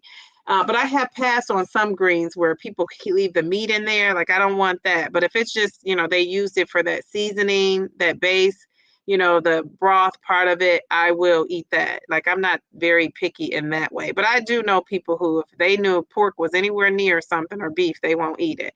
So I'm not that strong, I'm not that strict with it. But yeah, it started from a boot camp and I just couldn't do it. And then I just saw, of course, we've seen documentaries over the years where they talk about the treatment of animals and all of that. And I figure you got to start somewhere, right? And so, yeah, I just never wanted to go back. Never wanted to go back. And if you saw Cowspiracy, is that what it's called? Yeah, you wouldn't want to eat another steak probably. So stay away from that if you're a steak lover. Yes, Mindy. See, Kim's another one. She went very low carb initially because I was on a mission. Then I titrated upward. Okay. All right. So I need to be like in reverse on a mission like you guys. I avoid the fake sugar too. Yes, yes, yes. Yeah, we're in that together. Dee Dee and fam, Zepbound is in the house. It delivered yesterday. I still have 1 month of Wegovy. What should she do, guys? I'm sure you're telling her in the chat because I've been taking forever to get down here. She says, should I ditch it or should I start the Zepbound? Food noise is a struggle sometimes on Wegovy 1.0. What do you guys think? If it were me, I would think I would switch to the Zepbound. I think I would. It depends on when the Wegovy expires, though, because are you just going to let that bad baby expire? How much Wegovy do you have? Because like right now, I have a box of 10 still, and when that 12.5 comes in, I think I'm just going to keep it, but I will use it before it goes bad. So I'm going to be keeping my eye. I'm going to write on my calendar. I'm going to put a message on my phone, and it's probably, I would venture to say, it's probably like not until next year sometime, maybe 2. I don't know. Does it go that long? I've been using mine regularly, so I don't even look at the expiration date. And I'm not stockpiled like some people, so the expiration date has not interested me yet. But I've looked at it, like make sure it's not like last year's batch. But I can't really remember what it said. Like I'm not that invested in the expiration date as long as it's not coming up like in 6 months, because I'm using it right as I go. I'm one of those people that don't have a stockpile yet. You didn't hear me say that. All right. So, but also I hope you guys are helping Bev. What do you guys think? Salads can be crazy in calories. Yes. Who are we talking about? Who was first? Oh, Countess, yes. Thank you, Mindy. I follow her. She makes me laugh too. Michelle, you hear her mention my name every now and then. Oh, does she? I will listen for it, Mindy. Yeah, me too, when I do listen to her.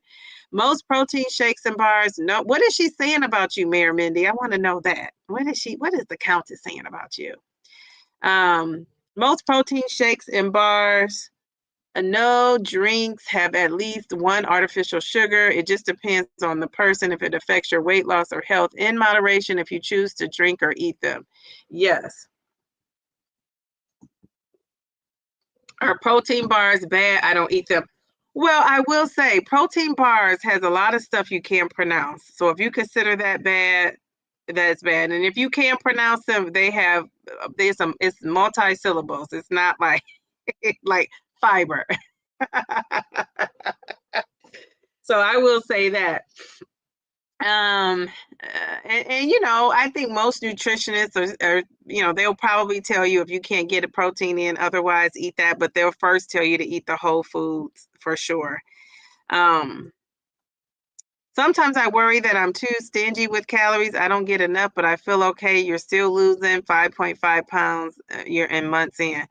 Yeah, and if you don't have hair loss or any other things that aren't necessarily related to the scale, you could be okay. But I would just track just to see one day, one meal or two or for a week, just to make sure, just so you can have an idea where you're at and make sure you're not eating too little, because you might need to eat more. If you think you're not eating more, I would just add a boiled egg to it, a boiled egg or two to what you're doing.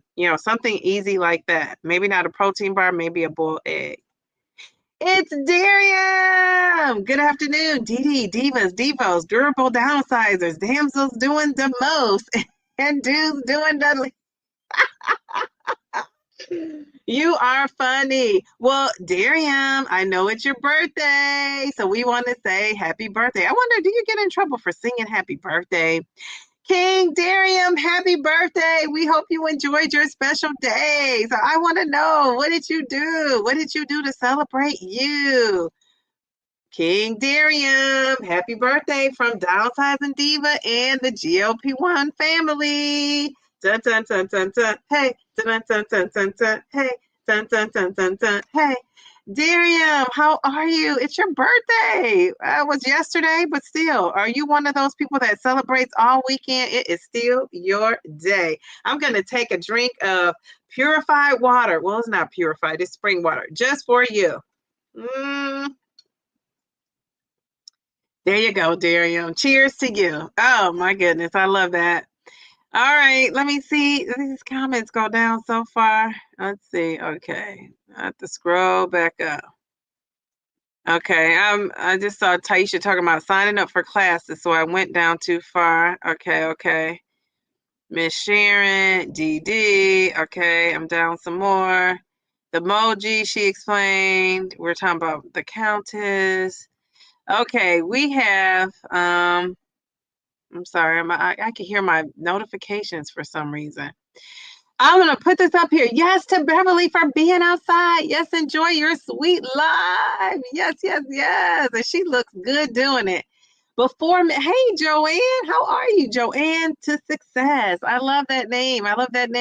Before Mounjaro, I had lost 100 pounds doing low carb. Been on Mounjaro for a total of 27 weeks and lost a total loss of 18 pounds. Okay, very good. For 19 weeks now, I've been taking 15 milligrams and the loss is very slow. My diabetes A1C went from 9.0 to 5.8. So I knew that the weight loss would be slow, but it's happening. Yes, and look at that. We got to give you some confetti. Yes. I'm trying not to give confetti a lot because something's going on with, I don't want my StreamYard to time me out. But I just got to give that to her. First of all, yay, Joanne. First of all, I love the fact that you are not discouraged, and maybe you were, and you've gotten over that hump, but you said, it's slow, but it's happening. And yes, you got to stick in there. And, those trials that they did, I always have to remind myself and other people that those trials were based on that 15 milligrams. So, am I disappointed that my A1C is not all the way down there? Yes, in the lower fives, but ultimately, really, I might need to be one of those people on 15 for it to get there. And I gotta, I gotta get that dose of reality, let that sink in. Because I'm a carb girl. I'm a carb sweet girl. How about that? So yeah, so we'll see. I'm gonna work on it. I'm gonna do what I can do and keep it moving. Okay, so you said that. Geez, Louise. So congratulations. Stick in there. Don't give up because you give up and you won't know the potential that is in you to lose more. So you got to stick in there. Very good. Thank you for sharing that. That kind of made my day and Darian's birthday. Mayor Mindy says, I was eating 70 or less, but often was below 40. I now get about 100 to 170 per day. My dietitian wants me to get 170. And, you have to add, too, that you're basically, Mindy, like an athlete, right? You're training for a triathlon, so you're active. And so if I ate 170, I won't have that reaction because you're going to burn much more than I would. You're going to probably burn that off. So I think that that's great. Let's put that up there again. You were eating 70 or less, but often was below 40. Now you get about 100 to 170 a day. Your dietitian wants you to get to 170. Okay, very good. I love that for you, Mindy. Go ahead at Joe and to success. You're doing it and chugging along for sure. And Mindy, I say congratulations to your A1C reduction. Isn't it a treasure that your hubby is contributing to your health journey? I love it for you. Yes, he is so supportive, so supportive, so supportive. I love that. If you haven't seen Mindy's interview on my channel, you got to go check her out. I mean, it was just so touching. I thought she was dropping a lot of gems, and I learned a lot about how her journey started with her whole A1C. And that's another thing, and I think that's another reason why I'm conservative. I was more not as conservative with my carbs, is because I went from 6 point something to 7.6. So and I thought, okay, it's that's high, that's in the diabetic range. But when I'm hearing these 10s and how people were, could have been out of here and people were on 15, it just, I see why you were on a mission, and I need to be on a mission too. So I need that fire under my buns. And why do we have to wait for stuff to be that bad before we get that fire under our buns? So remind me of that. Like, I need that fire under my buns now to get my buns going, because my goal is to be out of the pre-diabetic range, which I think I need to be at a 5.6 or a 5.7. So when I go back in August, that's what I'm going for. And my doctor says to be, or at least to beat what I had last time, which is a 5.8. But really, I want to be at that 5.7. So I think I think that's where you're considered not a type 2. Even though you're not cured, you're just managing it very well, right? You're not cured from it. So I would always have to be careful. I don't focus on carbs, but my Lose It app tracks it, and I am below their suggestions. I focus on protein and calories. Okay, very good. So you are mindful, and that's a great thing. And so if something happened and it's not going easy peasy for you, like it sounds like it is now, then you would know what to tweak because you track. And so I think that's great. I think that's great. Darian, Mayor Mindy, the way you're burning carbs like a triathlete, you need the carbs for fuel, energy, and the boom. Yes, yes, yes. I agree 110%. People are saying hello to Darian. Darian, it's your birthday. Are you telling us about that? I have 1 month of 1.0 and 2 weeks of 0.5. Okay. So are you guys helping Bev? I gave her my, 2 cents. What do you guys think? Mayor Mindy, awesome. A1C Mindy, I'm trying to get to 4.8. I'm currently at 5.2 from 12.8. Jeez Louise. You guys all had, your things were so high. You probably got that medication. That medication probably was running through your veins like, hallelujah, thank you. Thank you, Jesus. We've been rescued. 12.8. I'm telling you, I thought the highest you could go was 10. I don't know why I always thought that. I thought the highest your A1C could go is 10. I wonder what is the highest. Oh my gosh, good for you. You know what? All my fellow, my fellow diabetic ladies, we're going to have to give you some confetti. Geez, Louise, I am so impressed. Yay! And Kim, you put yours in there so we can give you some confetti because Kim is also another one that has brought hers down so much. So this is like motivation for me. I love it. Let's see. Okay, so Michelle says she has no hair loss. She does track and it is low. Weight loss is 69 pounds, 5.5 months. 69 pounds in 5.5 months. Let me take a sip of my spring water. Jeez, Louise, what in the what? And you don't have hair loss. I would say that's a fast weight loss. That is awesome. Oh my gosh, jeez, Louise. Well, if you're keeping your full head of hair, I think you are doing a great job. I love that. Okay. So she said it's low. That's probably why your weight loss is so high, but you can always tweak it. You can always tweak it if you need to. If you're feeling good, you're not feeling like you're going to faint or anything like that. You're not losing hair. Are you gaining muscle though? Are you building muscle? What's going on with that strength training? Are you doing that? Because I would say you probably should do that. All right, happy birthday for Darian. Woohoo! I enjoyed my special day. Thank you so much, Dee Dee and the Downsizing Diva family. Yes, Darian, we love that for you. And how old are you, sir? Do you mind telling us that? Um, Continue blessings and happiness. We love that. Another happy birthday. You celebrate until June 6th. I'm looking, I'm looking, and I saw that 2026. Okay, so we got all year to lift you up. Darian. I love this. Happy birthday, King. Joanne, yes, the weight loss slows down after so much is lost, but you're still doing great. You keep pushing. Yes, keep pushing. Happy birthday, King. Hope you had a blessed day. May God add many more years with health, strength, long life, and lots of prosperity. We love that. And Darian is saying thank you to everybody. We love this. Naturalista 20. We love it. Hello, how are you? People are saying hello. Thanking you. Let's see. What was I gonna say? I have to say this. Everybody is different. The meds help a lot of folks to drop pounds and reduce A1C. For others, they don't get the same razzle dazzle. Stay encouraged, stay diligent. You're not a failure. You are not. I love it. Very good message to put out there. Yes, you got to stay encouraged, stay encouraged. I plan to do that. You come here, I'm going to encourage you. We're going to focus on all the things you're doing right and not the things you're not doing right. And the things that you might think you're not doing right, we're just going to tweak it, right? We're just going to tweak it. That's all.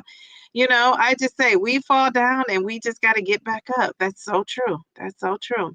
I need the community to embrace everyone's experience. I know most folks are trying to white and knuckling for every inch, pound, and A1C, and their efforts should be equally acknowledged and celebrated. I agree. Very good. And I think sometimes a lot of people feel like when you see these big losses, yeah, and I thought that too early on too. When you see people with the big losses or that they made it to maintenance and they may have started before you or after, shortly after you, you can't get discouraged. But I think you just got to refocus, right? You got to reset. You got to refocus. For 2 weeks in a row. Did I lose last week? I can't remember. I think I maintained last week, didn't I? Or did I lose like point something? Maybe a point two. I can't remember. But anyway, my weight loss has slowed down. And, I'm just gonna, it is what it is. I'm gonna roll with it. I'll have a loss again. One of these days, that big loss will roll up in here and I'll be, back on track. But I will say I am off track. I am still on track. I have not gotten off track. I still am on track. It's just you got to tweak what you're doing and keep it moving. That's what I say. I don't want to be one of those people that feel silenced because I'm not losing. And I don't think people would make me feel like that here. But sometimes people don't have to make you feel like that. You feel like that yourself because you feel like maybe you let people down or something. So I don't want to feel like that. If I gain 5 pounds, I want to come on here and say, hey guys, I gained 5 pounds. This is what went down and this is what I'm doing to fix it. And that's how I roll. So we'll see. We will see. So you turned 54. Yes. 54. Okay, 54. We want more. 54. We want more. I love that. You know, I wish I could play. I wonder if I played this song for you, if I would get a strike from YouTube. Probably. I think I probably would get the strike. All right. Kim says, when I found out I had type 2 diabetes, I didn't even know I had A1C that high. 15.1 was crazy. Say it like I'm saying it, Dee Dee. Crazy. It was a shock to me, my healthcare team, but God had better plans for you. Yes, yes, yes, yes, yes, yes. Very good. And your A1C was 15.1 in July, and right now it's currently sitting pretty at 5.6 January 2025. And then you said May, you've got it down one more to 5.5. That is excellent, excellent. We got to give you some confetti. Give you some confetti, some confetti. We love that. That is amazing, amazing, amazing. So Kim, you know, you got a story to tell. What's that song? I got it. Something. What's that song? I love that little Jardines commercial. My daughter knows some words to it too, because it's coming up on everybody's videos. But yeah, I think that's a great testimony, a great story. Wow, Kim J, what a remarkable testimony and a message of victory. All right, so you know, Darium, I would say, you know, I don't know, are you going places and visiting channels where you feel like people aren't celebrating all the wins, the victories that are, you know, small, not just the big ones? Because I think sometimes it's people's inner too, who they feel like they, you know, they don't measure up, or they don't compare to somebody else, or they're not in maintenance and somebody else. I mean, I could be on here feeling bad because my A1C is not where, you know, those Mindy's and Kim's are, but I'm not. And so I think it has also to do with your inner confidence and what you are bringing. You got to know that if you're doing the best you can do with what you have going on right now, I think you got to walk in that and be confident in that, right? So some of it is you. That's why, you know, on this channel, and like I say with the men, it's all you, really. I mean, it really is all you. It's what God has also put in you. And God does not give us a spirit of fear. God does not give us a spirit of quitting. God does not give us a spirit of comparing ourselves to feel bad, right? He does not. That's all man-made, you know, things, you know, things. I want to use another word, but I won't use it on YouTube. But I think that's us doing that, a lot of that to ourselves, right? Comparing ourselves and thinking we should be one way when we should just be ourselves, right? And so I always tell everybody, there's only one you. There really is only one you. So you got to celebrate you. If nobody else is going to celebrate you, because everybody doesn't have somebody celebrating them, you got to celebrate you. This is your journey. This is your experience. And people could say what you should do and how you should do it. But ultimately, I say you do what you feel comfortable doing, right? So if you feel comfortable doing that, that's what you do. You know, so for me, that's how I've just been taking this journey. But I do see people, you know, losing more or and thinking, oh gosh, I wish that was me. But guess what? No, I don't, because this is my journey. This is what I'm doing. Have you guys ever seen, and you know, this is celebrities, like let's think of celebrities, but I mean, maybe it's YouTube people for some of us. And I've seen people and thought, gosh, it'd be, you know, I remember I used to say, I'm gonna name a name. I remember I used to say, you know, Halle Berry, she's from Ohio. And I remember I used to think like, oh my gosh, you know, I wonder, she probably has a great life. She's so beautiful. You know, she's in shape. She looks fit. Well, guess what? Then I found out she has diabetes. She has type 1, but you know, that's one that's, you know, you can't even control that with lifestyle changes, you know, that type 1. So that was thing. And then I found out how she was, you know, has been abused with all her beauty and everything she has going for herself. She still had low self-esteem to the point where she was, you know, abused physically, mentally. And that is what caused her to have that low self-esteem. And so that was a lesson for me. That taught me. And now I've just seen it time and time again. Anybody I started to look at and think, oh, she's everything's so great for her. Once you really know what's going on with that person, that's not the life you want. So the life God has for you is yours. You keep that life and you make that life the best life you can make it, because you might be thinking Sally Sue has a better life than you, and you don't know what's going on behind closed doors with Sally Sue. You know, there's a trial of the decade. I'm not going to say century, the decade going on right now. And I'm telling you, some of those women that I've seen, and you know, the main one is a beautiful, beautiful girl. It's too bad she didn't know that about herself at 22. But a beautiful girl, you would think any man would want to have her and treat her like a princess, a queen. And she allowed herself to be used and abused. She allowed herself to be mistreated. She allowed herself to be pimped out. And so I'm going to be honest with you. I see some of that self-esteem around some of these parts. And I just think you got to have confidence and faith in yourself.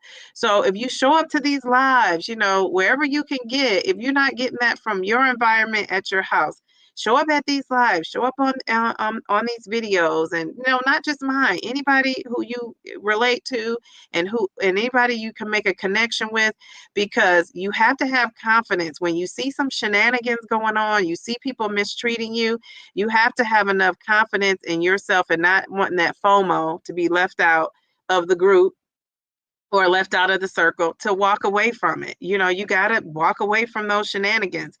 And, you know, it's like, you know, I think that's all I'll say about it. But, you know, I've been reading the Let Them Theory book, and a lot of what she says is so true. It's so true. A lot of the advice she gives is so true. And she really talks about comparing yourself. And I'm going to be talking about this a lot more. And I'm not going to say a whole lot about you know what I'm going to be doing, but I just think that people need confidence. People need confidence. So I want to foster that in people. And you know, people might say, "Oh, Dee Dee, it's easy for you to have confidence." Well, you know what? Looks aren't everything. Looks really aren't everything. You know, I know, like I said, Halle Berry is beautiful. She did not. You don't have confidence just because people tell you you look nice. You don't. That's not what gives you confidence. You have to have confidence in not only how you walk, how you look and show up in the world. You got to have confidence in how you walk into a room, you know, your personality, what you bring to it, and having confidence in yourself. And I know it's hard when you are overweight because, you know, the world treats you different when you're overweight. So it's kind of easy for us to do that. You know, it's kind of like your body takes over what your mind knows to be true, right? And you can't let that happen. You got to stay strong. You got to stay encouraged. You know, you got to, you know, stay in that fight. And what I've been noticing on this YouTube journey is the people that come off like they're the most confident are the most insecure people. I see right through it. I do. I see right through it. They're the most insecure people. And when people are insecure, they try to make they try to make everybody else around them a little less, right? Because in order for them to feel secure and try to hold on to that, they got to make people around them feel less. And some people don't realize that that's what's going on, but I see it. I see it. I see it. And you know, it's just, you know, I say to myself, you know, I thank my parents for giving me confidence and to giving me like leadership skills. You know, that's leadership skills. And when you're a born leader and you have leadership skills, you know, and I also am a good follower, because mind you, in order to be a good leader, you have to be a good follower too. Leaders are born leaders, but guess what? They follow, and they got mentorship, and they watched people, and that's how you become a good leader. And I see some people who are blessed with the opportunity to be a leader, and they're fumbling it. They're fumbling the ball because they're not leading people the right way. They're not being a good example. And it's hard to be a good example when you got that spirit of mean up in you. So let me not go off on a tangent about that. But I do see, you know, I say when you're following people, you know, follow people that, you know, and when I don't even like the word follow, subscribe to people, you know, because I feel like we all have leadership in us. We just don't know it.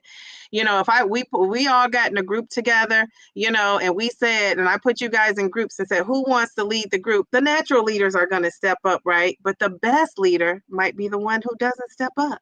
The best leader might be the one who's afraid to say, I want to lead this group. And you know why? Because they lack confidence. That does not mean that they're not the best leader. Sometimes you got to push people out there, which is what I try to tell my girl Kim J about doing that live herself. That's a perfect example.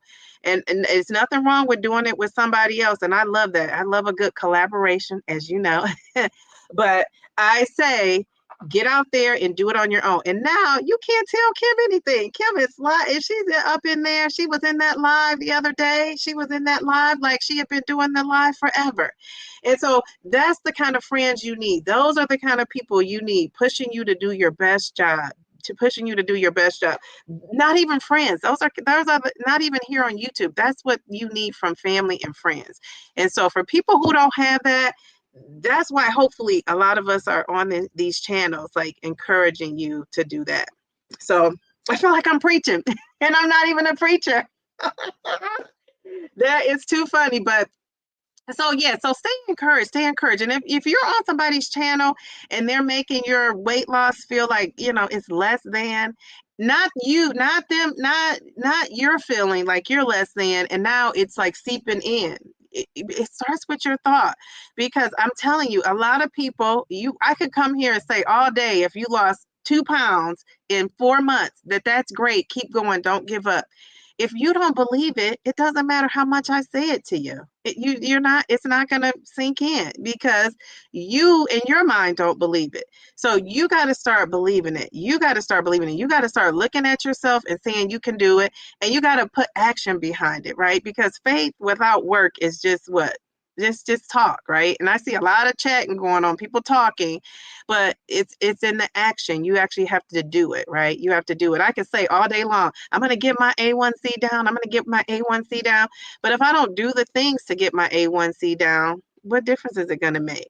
So that's what we have to do. You got to go in these chats, and if you're not confident, tell us why you're not feeling confident, so we can help you work through it. Tell us what's wrong. Tell us what's going on. Some things, we can't fix everything, but we just want to be a support. I know I do. That's what my channel is. That's what I'm trying to do on my channel. Just build people up and give people tools. And I don't know everything. I'm learning too. I'm learning as I go. But one thing about it is I'm not afraid to step out there and do it. It's like I'm fearless when it comes to this YouTube. I really am. And I'm fearless when it comes to YouTube, because I'm passionate about myself, for one, right? Because I'm documenting my journey, and I'm also passionate about you and the people that I've gotten to know, and trying to spread things, and having collaborations with people, and just trying to women's health is a huge thing that is dear to my heart, because I'm a woman and I'm actually going through it. Right now, I'm going through a lot of emotions and things with, being a woman, and, being a single mom. What about that? I might start talking about that, because that's a thing.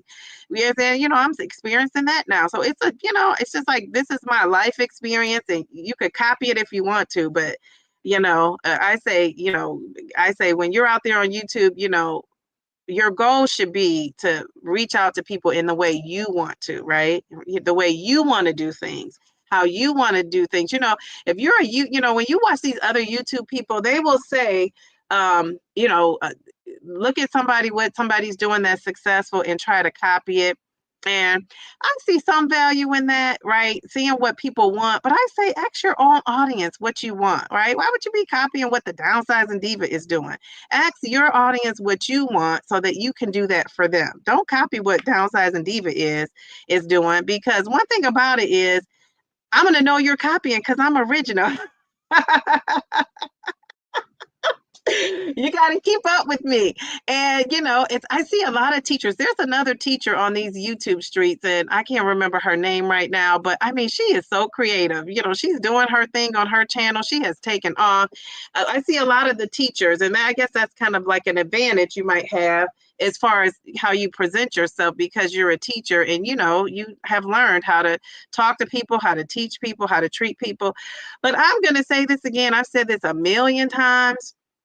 On my channel, I just want things to be positive. I really do. I want people to come here, feel comfortable, be positive, be happy. This is a family. So in families, people might get on your nerves in the chat. If people get on your nerves in the chat, tell them they're getting on your nerves and keep it moving, right? And that's what we need to do. We need to be here to encourage and support each other.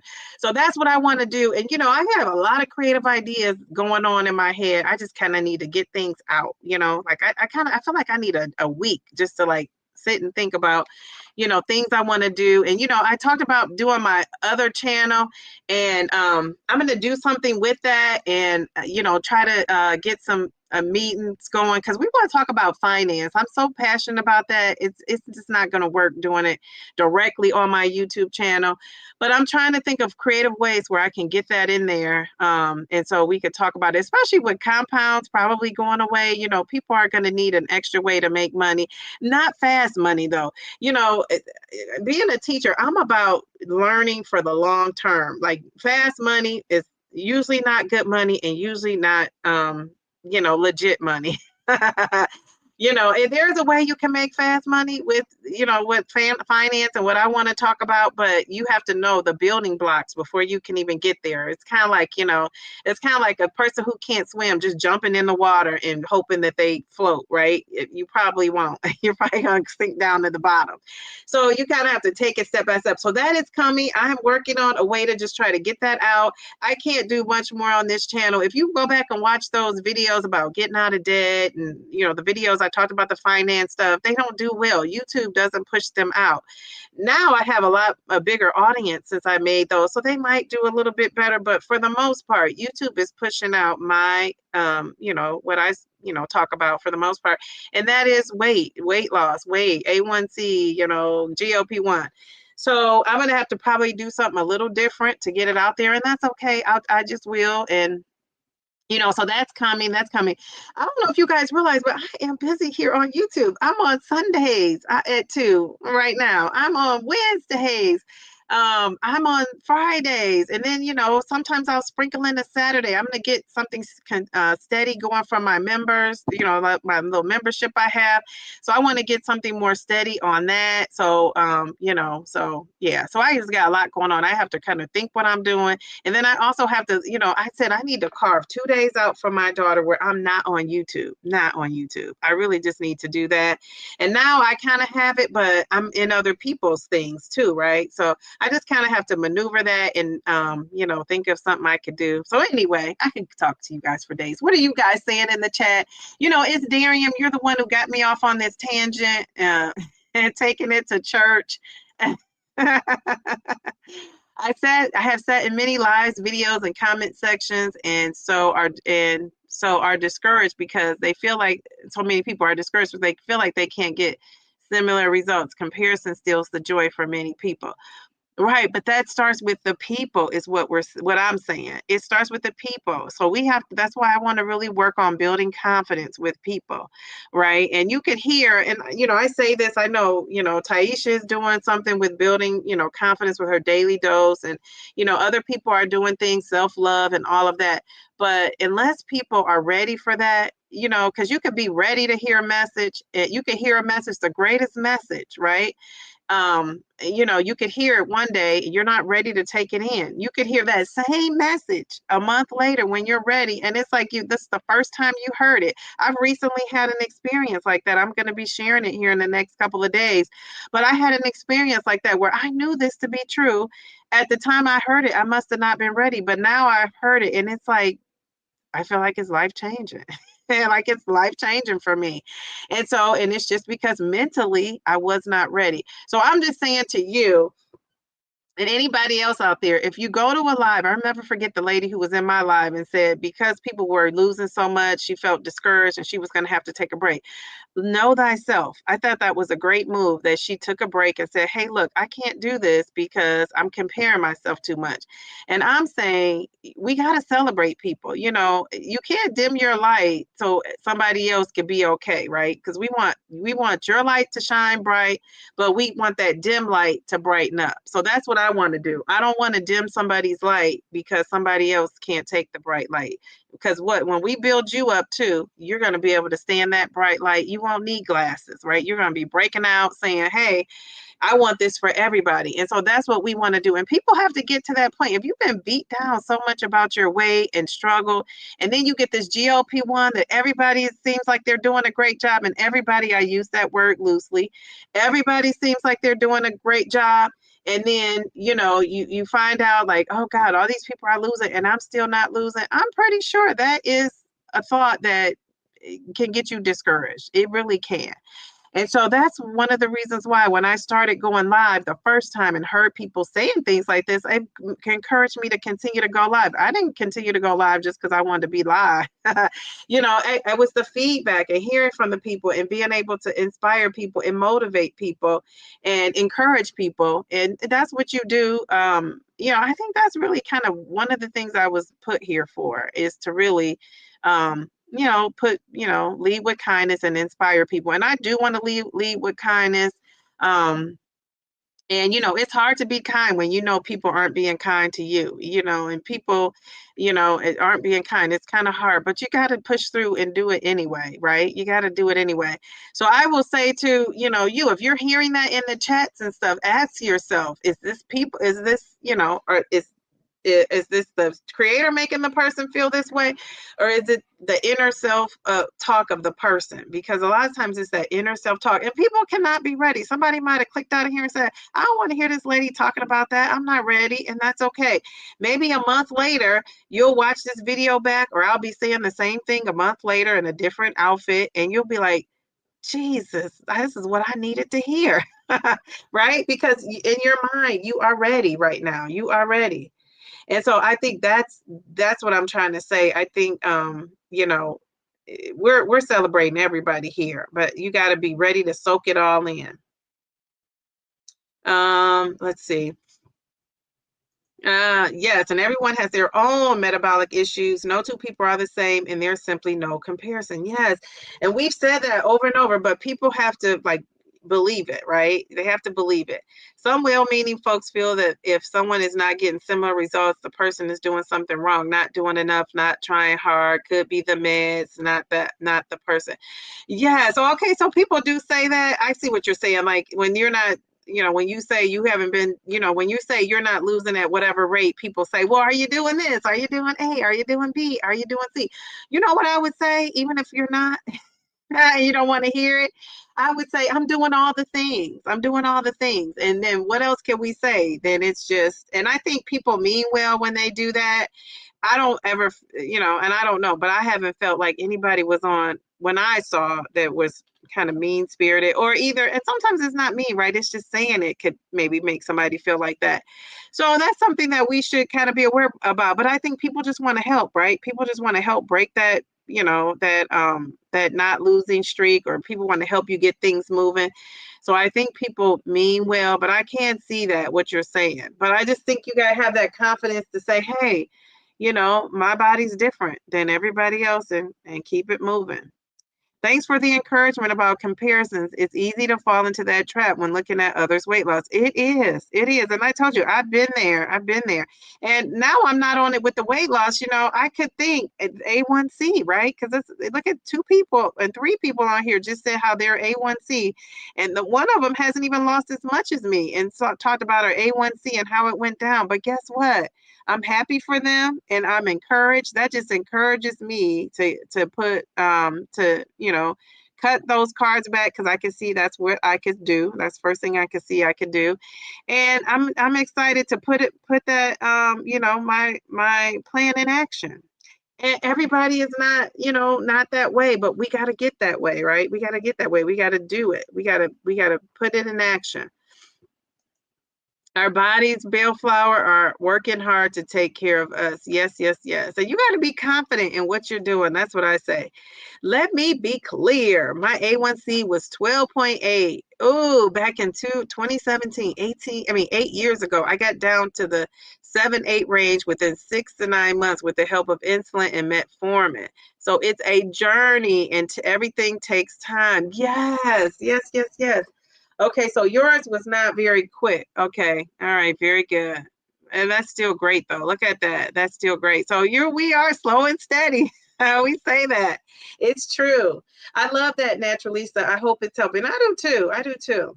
Please don't. We have to cast those negative thoughts down. Read Philippines 4:8 for a lesson on things you should think on. So true, Dee Dee, says Michelle. Yes, Bellflower, God and my medication helped me in this journey too. I love that.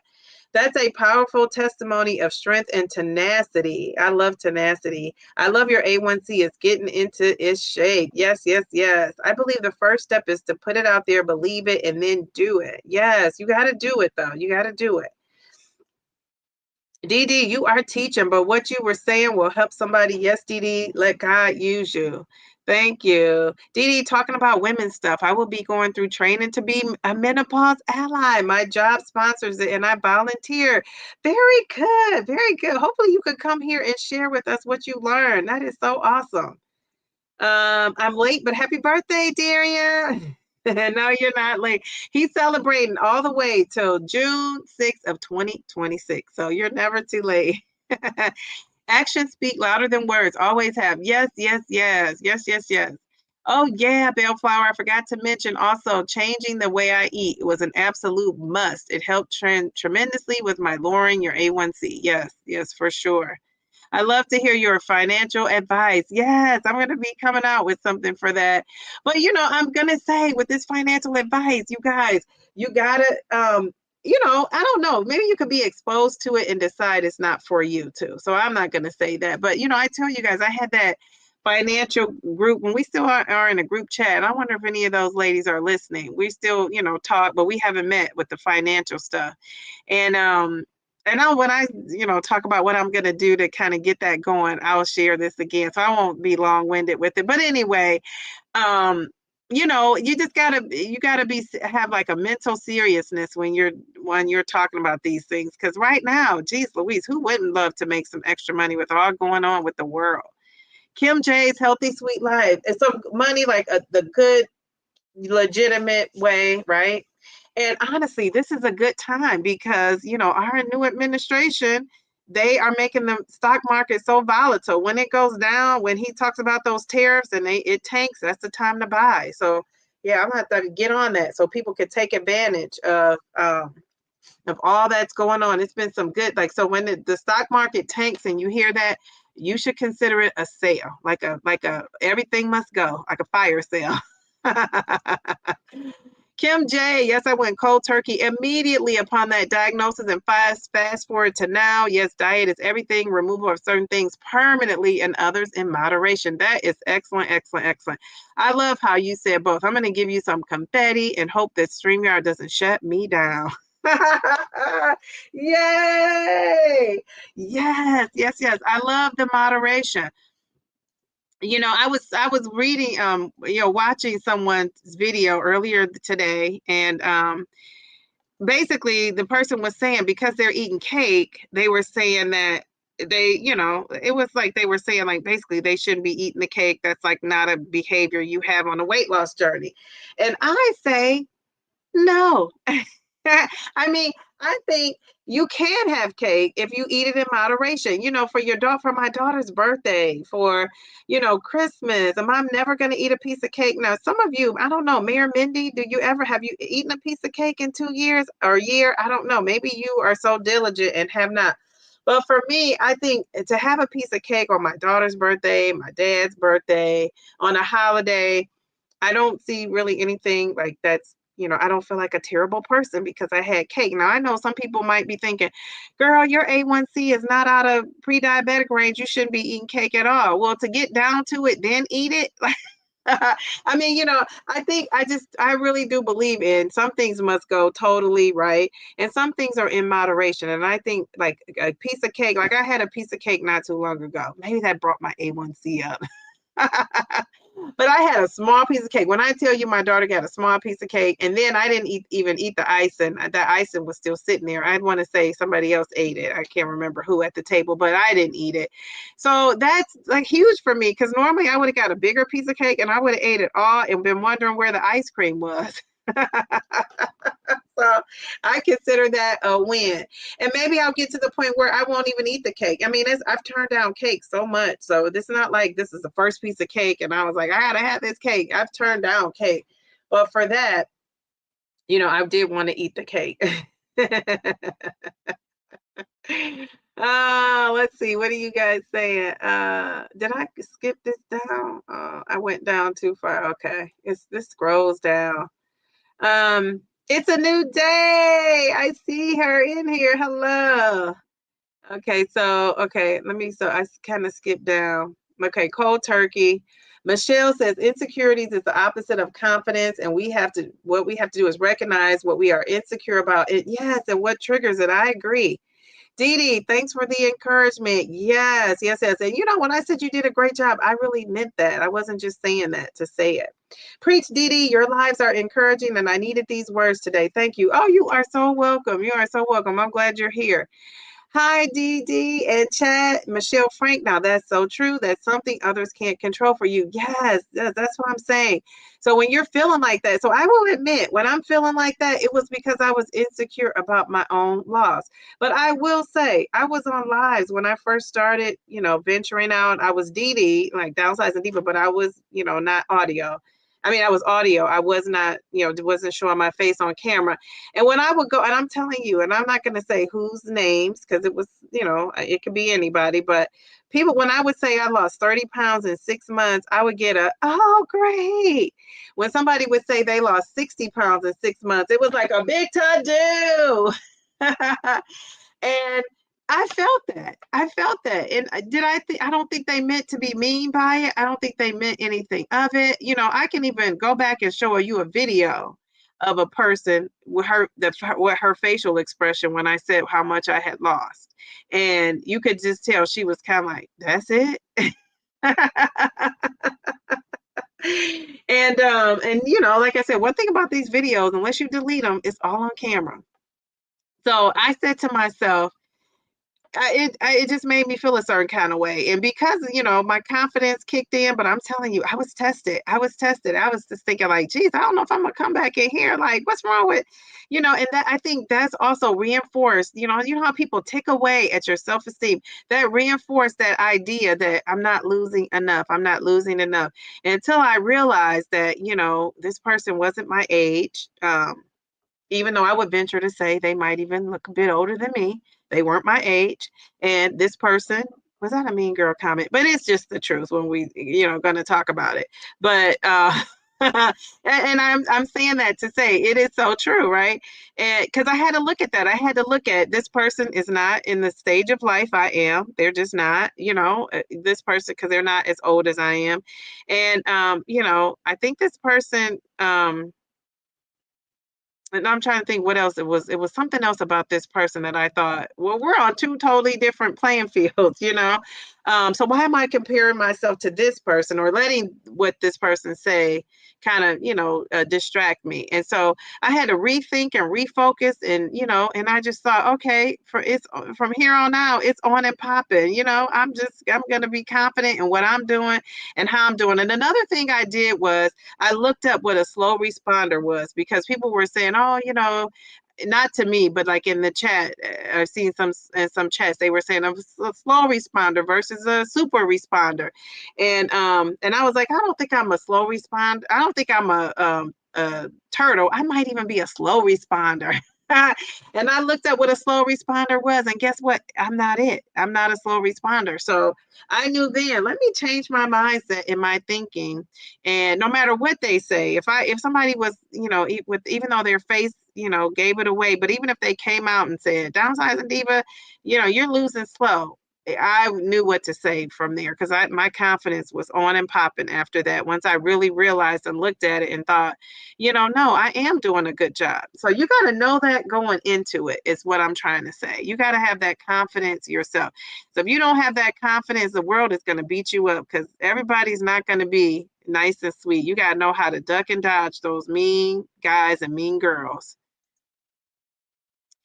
Oh, so I saw that. Okay. Jen says this is a really hard time to start the journey. Social media has become so oversaturated with advice.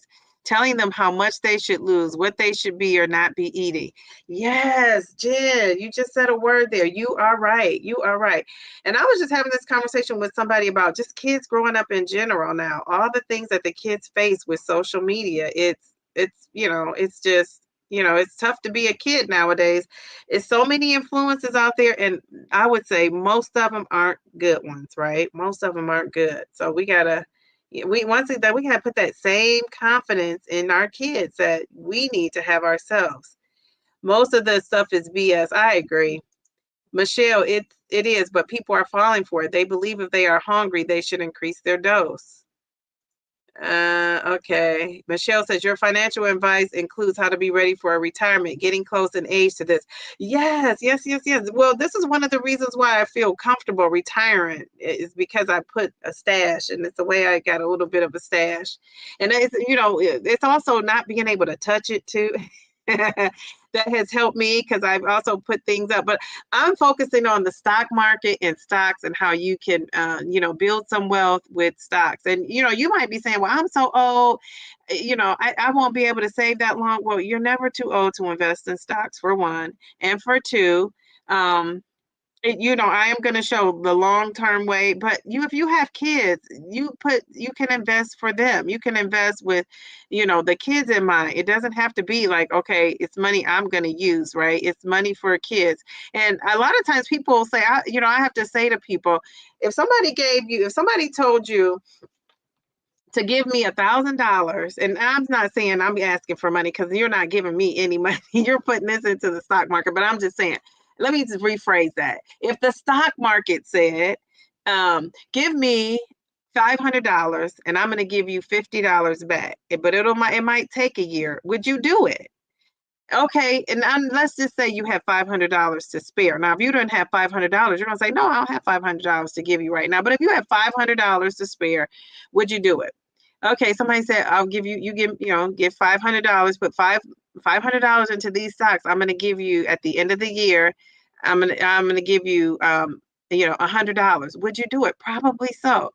If somebody told me to give them $500 and I didn't need it, and at the end of that year, I would have 520, like right now, at the end of the year, I would have $520. Would I do it? Yeah, why not?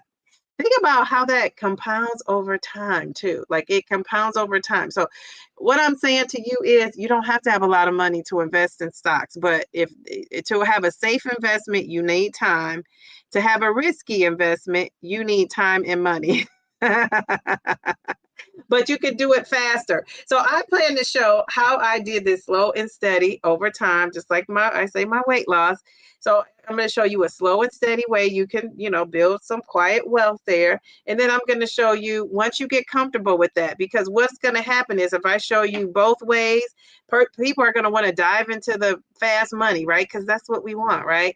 And I'm not doing that now. Like I have taken a break from it because, I just don't really have money to spare like I used to.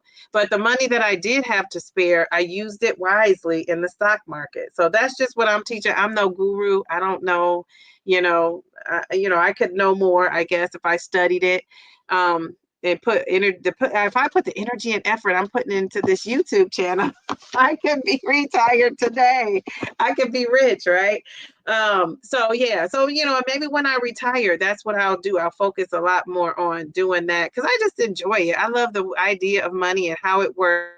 I didn't learn this stuff when I was growing up. My parents didn't know this. Like when I started talking to them about stocks and stuff, they looked at me like, who is this child? Like I knew you were smart, but what are you talking about? Because people always think it's like a hard concept. And because why? Because we don't teach that in school. Like in school, I really feel like, and eventually it will happen, but they need to be teaching kids not to in 12th grade, right? Because a lot of kids have jobs now in 10th grade, 9th grade when they're, 15 and 16. But you need to be teaching people how to compounded interest works, how, you use a credit card, how much you pay interest, all that stuff I didn't learn. I had to teach myself.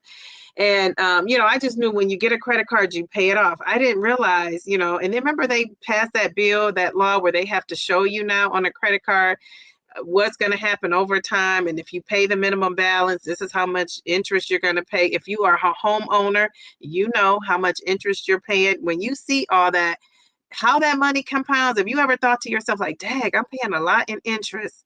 Well, the stock market can work in a similar way. Guess what the difference is? It's paying you versus you paying it. That's a mic drop. I'm going to get off that topic. But yeah, I'm going to be talking about that. I'm going to be putting some things out, so I just to inform people, and if people want to know, and then once I, share what I want to share out there, if people want to, meet, and talk about it, we can, and maybe I can answer some more questions in detail and just get people going, like get people thinking, if you're thinking about GLP-1s, you should be investing in people that are making money off your GLP-1s. I mean, we got to think like that, so anyway, it is past 2 hours. Let me go through this chat and then I'm out of here. When you talk about finance, you can get me off on a tangent. Although we want to lose weight, it's a lifestyle journey, not just weight loss. Yes, and that also losing weight and knowing how to budget your calories and all that. I say you got to know how to budget your money, and I'm working on that for mine right now. Child, I ate cake today with my coffee. I indulged a bit on the weekends or a special event. I used to eat it 7 days a week, so that is a win. Yes, yes, yes. And see, I know some of the people that are so strict would tell you, don't eat that cake. Anime, don't eat the cake. Not like that. But you know what I'm saying? Thanks for the reminder, Dee Dee. I forgot to get a hunk of birthday cake and ice cream. You enjoy your cake. You enjoy that cake. Mayor Mindy, we'll have a tiny piece of cake now and then, maybe once every few months on a special. Yeah. So I love that you're not saying don't ever eat cake ever in your whole ever life. Yes, yes, yes, yes, yes, yes. Eat the cake, anime. There's nothing wrong with that every now and then. Having a sliver if you're out celebrating. Yes, I believe that's so true. I love you guys. You guys are so funny to me. Let me say though, it has to be good cake. Yes, and I'm glad you said that because remember I just said I passed up on some cake, and that's because I have that mindset. Like if it looks good and it's calling my name, I'll take a little piece of it. But if it doesn't look good, I'm not wasting my possible A1C on that. So in the past, yeah, I have skipped cake, and to be able to skip cake, that's why I need that 12.5. Because on 10, I was not skipping cake. Now I might not eat the whole cake, but I was eating cake. It's been so many celebrations going on here. So I am embracing this 12.5. I will tell you guys that. Harjarine, she says that's what she told herself. Good for you. You guys remind me of that. What's your favorite cake to indulge in, Mayor Mindy? Mindy M. Lemon pound cake from Starbucks. Oh, that is good. They have this one at Dunkin' Donuts too. It's a knockoff from the Starbucks one. Did you know that, Harjorie? I'm sure there's a Dunkin' Donuts in what do you call it? Texas, because you're from Texas, right? The Cross, what a name. I love that. Hello, everybody. Hello. Thank you for jumping in the chat. How are you? What's going on with you, The Cross? Tell us about yourself. Thanks for stopping in. Self-talk about it helps me. Okay, very good. Yes. And so you're gonna be retiring. I love that. But you gotta don't retire before you learn all that menopause stuff to share with us. You could be helping us like my girl Mel. Delilah says, hey everyone, did I miss the whole live? Jeez Louise. Yes, watch the replay. It's some gems being dropped in here. Correct, Dee Dee. That's what I was saying earlier. In moderation. I've eaten cake. I had a big beef burger and fries. I saw that. Not typical for diet culture. And I still lost, and my glucose is good. Yes, yes, yes. And I think that's kind of unrealistic to say you're never going to have that. But if you're someone who can do it, right? Do it. And we're not criticizing you either or making you feel bad. We're just saying we're not. I'm saying if you're one of those people who say I'm never going to eat cake, don't eat cake. But okay, slide me your slice. And I'm just gonna eat a little sliver of it. I'm not gonna eat the whole thing, right? That's what I say. Yeah, I'm just joking, but you guys know what I mean. It's like I'm not gonna knock myself out like that.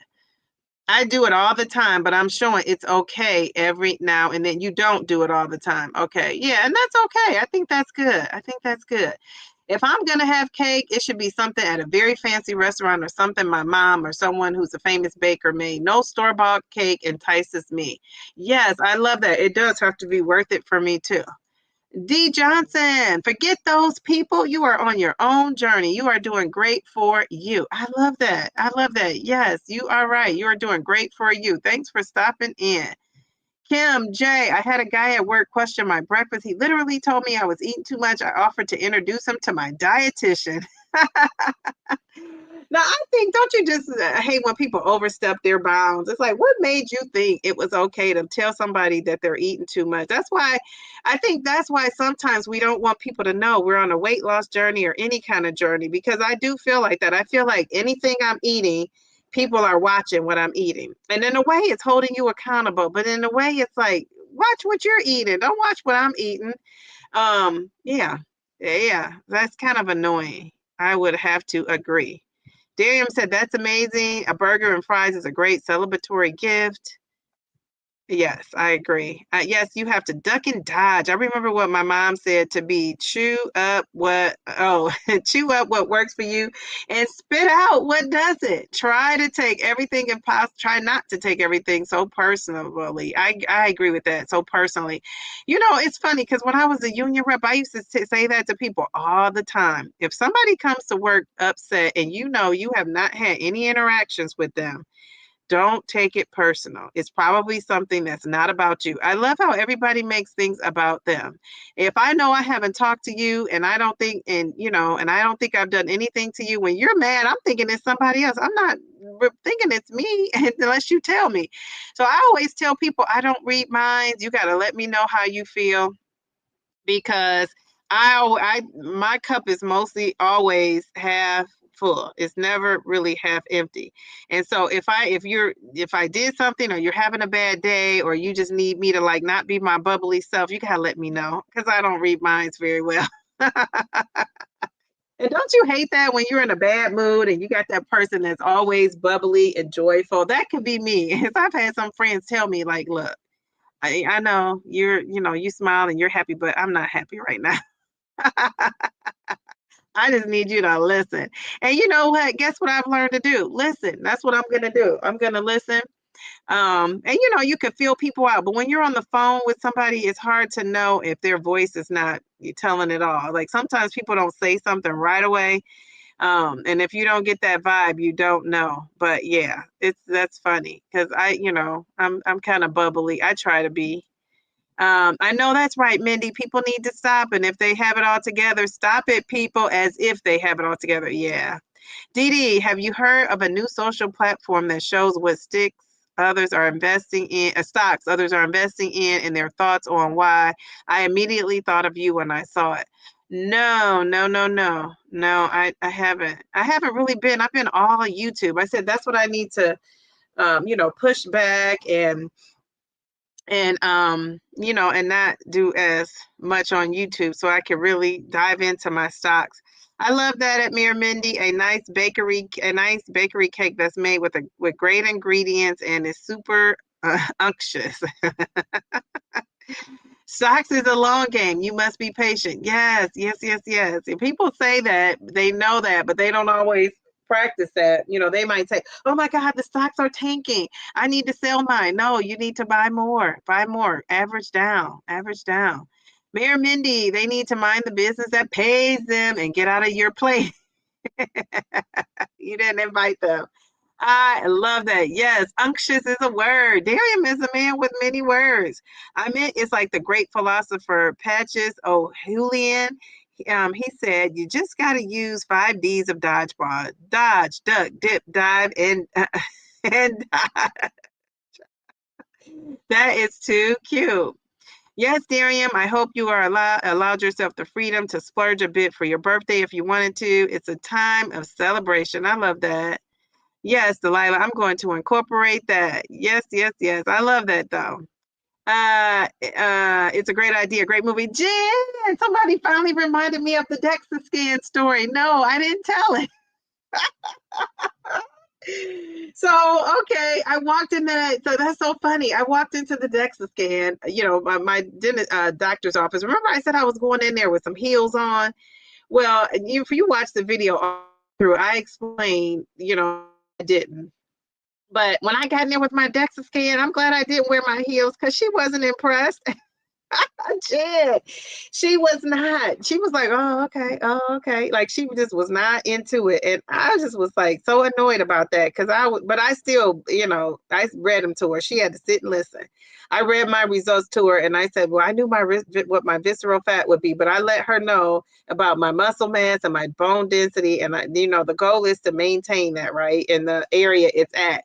But she just was like, she was just like, I knew your bone density would be great. I knew you weren't losing bone, and she was like, that's great, that's great. She really didn't say much about it. I did tell her, that the DEXA scan said I was 234. So now I'm that's so funny. Now I'm 234.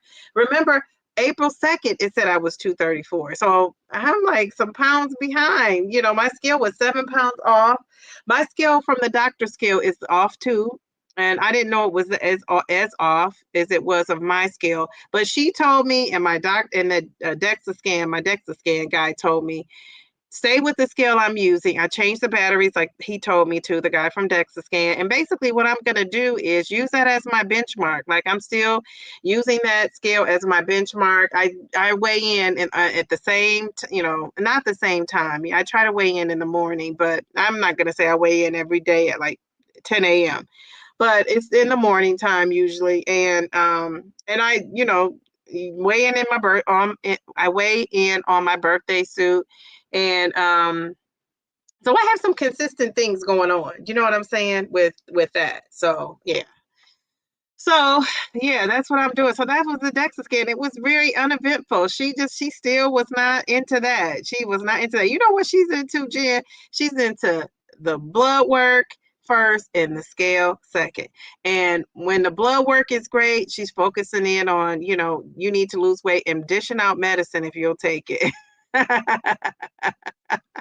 That's what she's into. And she was just happy, like I said, that the scale went down. So, that's the thing. So one of the things that it's two things I didn't get to talk to her about that I wanted to ask that I just didn't because I was running off those DEXA scan results. But I forgot to ask her about how much protein she recommends that I eat because I've been hearing it from, everybody else, from Google, from this, video, from that video, from my own research. But I haven't heard that from my doctor yet. So I sent her a message about that. And then I also wanted to ask her one other thing. Oh, I didn't talk about my mammogram, getting a mammogram, because I think the recommendation is every other year. And I had one last year, but I want to get one every year because I have dense tissue and I just want to make sure that it's looked at, right? So I forgot to ask her two things. So I have a message into her. That's why I told you when she rushes me out or I feel like she's rushing me out, like, you're fine, girl, let's go. She's going to have to give me my time because I'm going to be sending her messages. She's going to have to address it one way or another. So, yeah, so that's the DEXA scan story in a nutshell. She was just not impressed with it. Some doctors, I guess, aren't. She's not into that functional type of medicine. Yes, Dee Dee, I often link my calories in my mind, like my bank account. I only have so much money, calories to spend a day or a week, and I cannot overspend and eat. It helps me a lot to think of it that way. Yes, yes, yes, yes. Thinking of it a different way. And I often think of my calories like that too, like economics. Kim, for me, it's a lifelong journey and I'm not on a diet. Very good. Good for you. Mindy, thanks to you, I have changed my therapist and dietitian to ED specialist. Okay, very good. Mindy's dropping some gems about that. I love it. Jen, I think she went off on a tangent. Yes, I often do that. Somebody has to reel me back in. You said downsizing Diva. I did not know that. What didn't you know, Harjarine? Because I'm down in this chat now. I'm sorry. Hey, Harji, I'm so excited for our upcoming day. Delilah, that's great. Thanks for telling me. You've made my day. No, doesn't it feel good to help somebody out? I love that. David and I have an agreement. We asked, do you need me to encourage, give suggestions, or just listen to this problem? It has helped us so much when we are just needing to get something off our chest. Okay, very good, very good. Jeez 101. How are you? How are you? I love how I say your name. Jeez. I say everybody's name like that though. Oh, okay, okay. That's great advice, Dee Dee. It's the most recommended way. Also, try not to move it around because it can uncalibrate that way. I don't even know what you're talking about. Oh, the scale. Are you talking about the scale? Yeah. Let's see. Dee Dee, why is your doctor so against DEXA and HRT? Well, HRT because she thinks it causes cancer. DEXA because she said my bone density was fine. And I don't think she thinks I need to know that other stuff. She just thinks, your blood markers are great. I don't think she's thinking about all that stuff. But I guess her prediction was right. So that's all she cares about. She said when you lose weight, your visceral fat's gonna go down. You're gonna know by the pounds on the scale. Yeah. So I don't care what the doctor's office say. I check my scale with dumbbells and it's on point. Oh my, right, to make sure it's the right. I never did that, Jen. Let me take a picture of this to write that down because I never did that. I remember saying that was a great idea and I didn't do it. I'm gonna do that. Courtesy of Jen F. Yes, yes, yes. She is smart. I'm scanning down looking for but she says, I'm on her with the DEXA scan. LOL. I'm not interested either. Every year for your mammograms. Okay, okay. What is an ad list? All right. It says Black women die at a higher rate of breast cancer because we are detected later. Go every year if you can. Yes. Yes. And I forgot to ask her that because she has to put in a rec. So, and I need to try to get to my gyno. So, yeah, I'm going to be on that. Because I think now for a pap smear, you go every other week. And remember, I want to say it was 2004, I had a biopsy. I had a pap smear. So she may be saying I don't need to go, but one of those ladies, I need to write me a rec for a mammogram. So however, between the two of those ladies, but I do want to talk to my gyno about, HRT and BHRT. I really do, just to, get her input. Delilah, I like the way you think about calories, whatever it takes for you to press forward. I love that. ED is an eating disorder, Mindy says. Michelle, ED is, you got to be careful with these words on YouTube. I shouldn't have said that out loud, huh?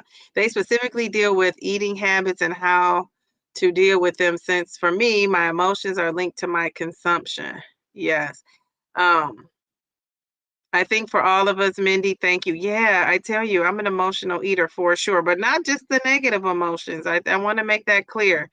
I've done that too, Jen F. I have 2 scales and calibrate them twice a month with them. Okay, very good. That's a good tip. Yes, Michelle. Most of us didn't get overweight without some kind of issue like that. Yes, yes, especially to the degree. I say when you're over like 300 pounds, yeah, it's definitely something going on there. People are smaller in weight, can also have a lot of visceral fat. Yes, that's true. That's true. They call that skinny fat, and I know people don't like the term skinny. Some thin people don't like that, but that's what they call skinny fat when you have a lot of visceral fat, but you don't look like you do. So some people can be skinny fat if they're not using those weights, too. That's also a reason to use the weights. Okay, Delilah says call the mammogram place and see if it is needed. Generally, they no longer are. Yeah, mine always asks for a rec from your doctor up until this point. So but I haven't done it in a year, so maybe that's not true. So I will be calling tomorrow because tomorrow my daughter will be at her day camp, summer camp, and I'll be here. So I'm gonna make some phone calls, go to the Pilates, check out the Planet Fitness, come back. I'm just gonna relax. And I'm gonna call it a day and then pick my daughter up and just chill out. I'm gonna chill out. I haven't been chilling out. I'm always doing something, so I need to just chill out. So thank you guys for hanging in here with me for 2.5 hours. My daughter's gymnastics class moved. That's why I'm able to be on here this long. But you guys have a happy Sunday. I will see you guys later this week. Thank you all the people that watch the video. I have a great video coming out in the next couple of days, so keep your eyes out on that. And I will talk to you soon. And you, Jen, you're saying they're not a thing anymore either. Wow. Okay, I'm gonna have to find that out. I hope not, because but I never have problems because my doctor always puts it in. But I'm just gonna send her a message about it, and just in case. But I'm gonna find that out. Thank you if you stayed this long with me. You are awesome. Thank you for listening. I hope people were encouraged. Congratulations on your success, your non-scale victories. Better yet, have a blessed day. It's Sunday. You still have the rest of the day almost to go. So have a great Sunday. Love you guys. Bye.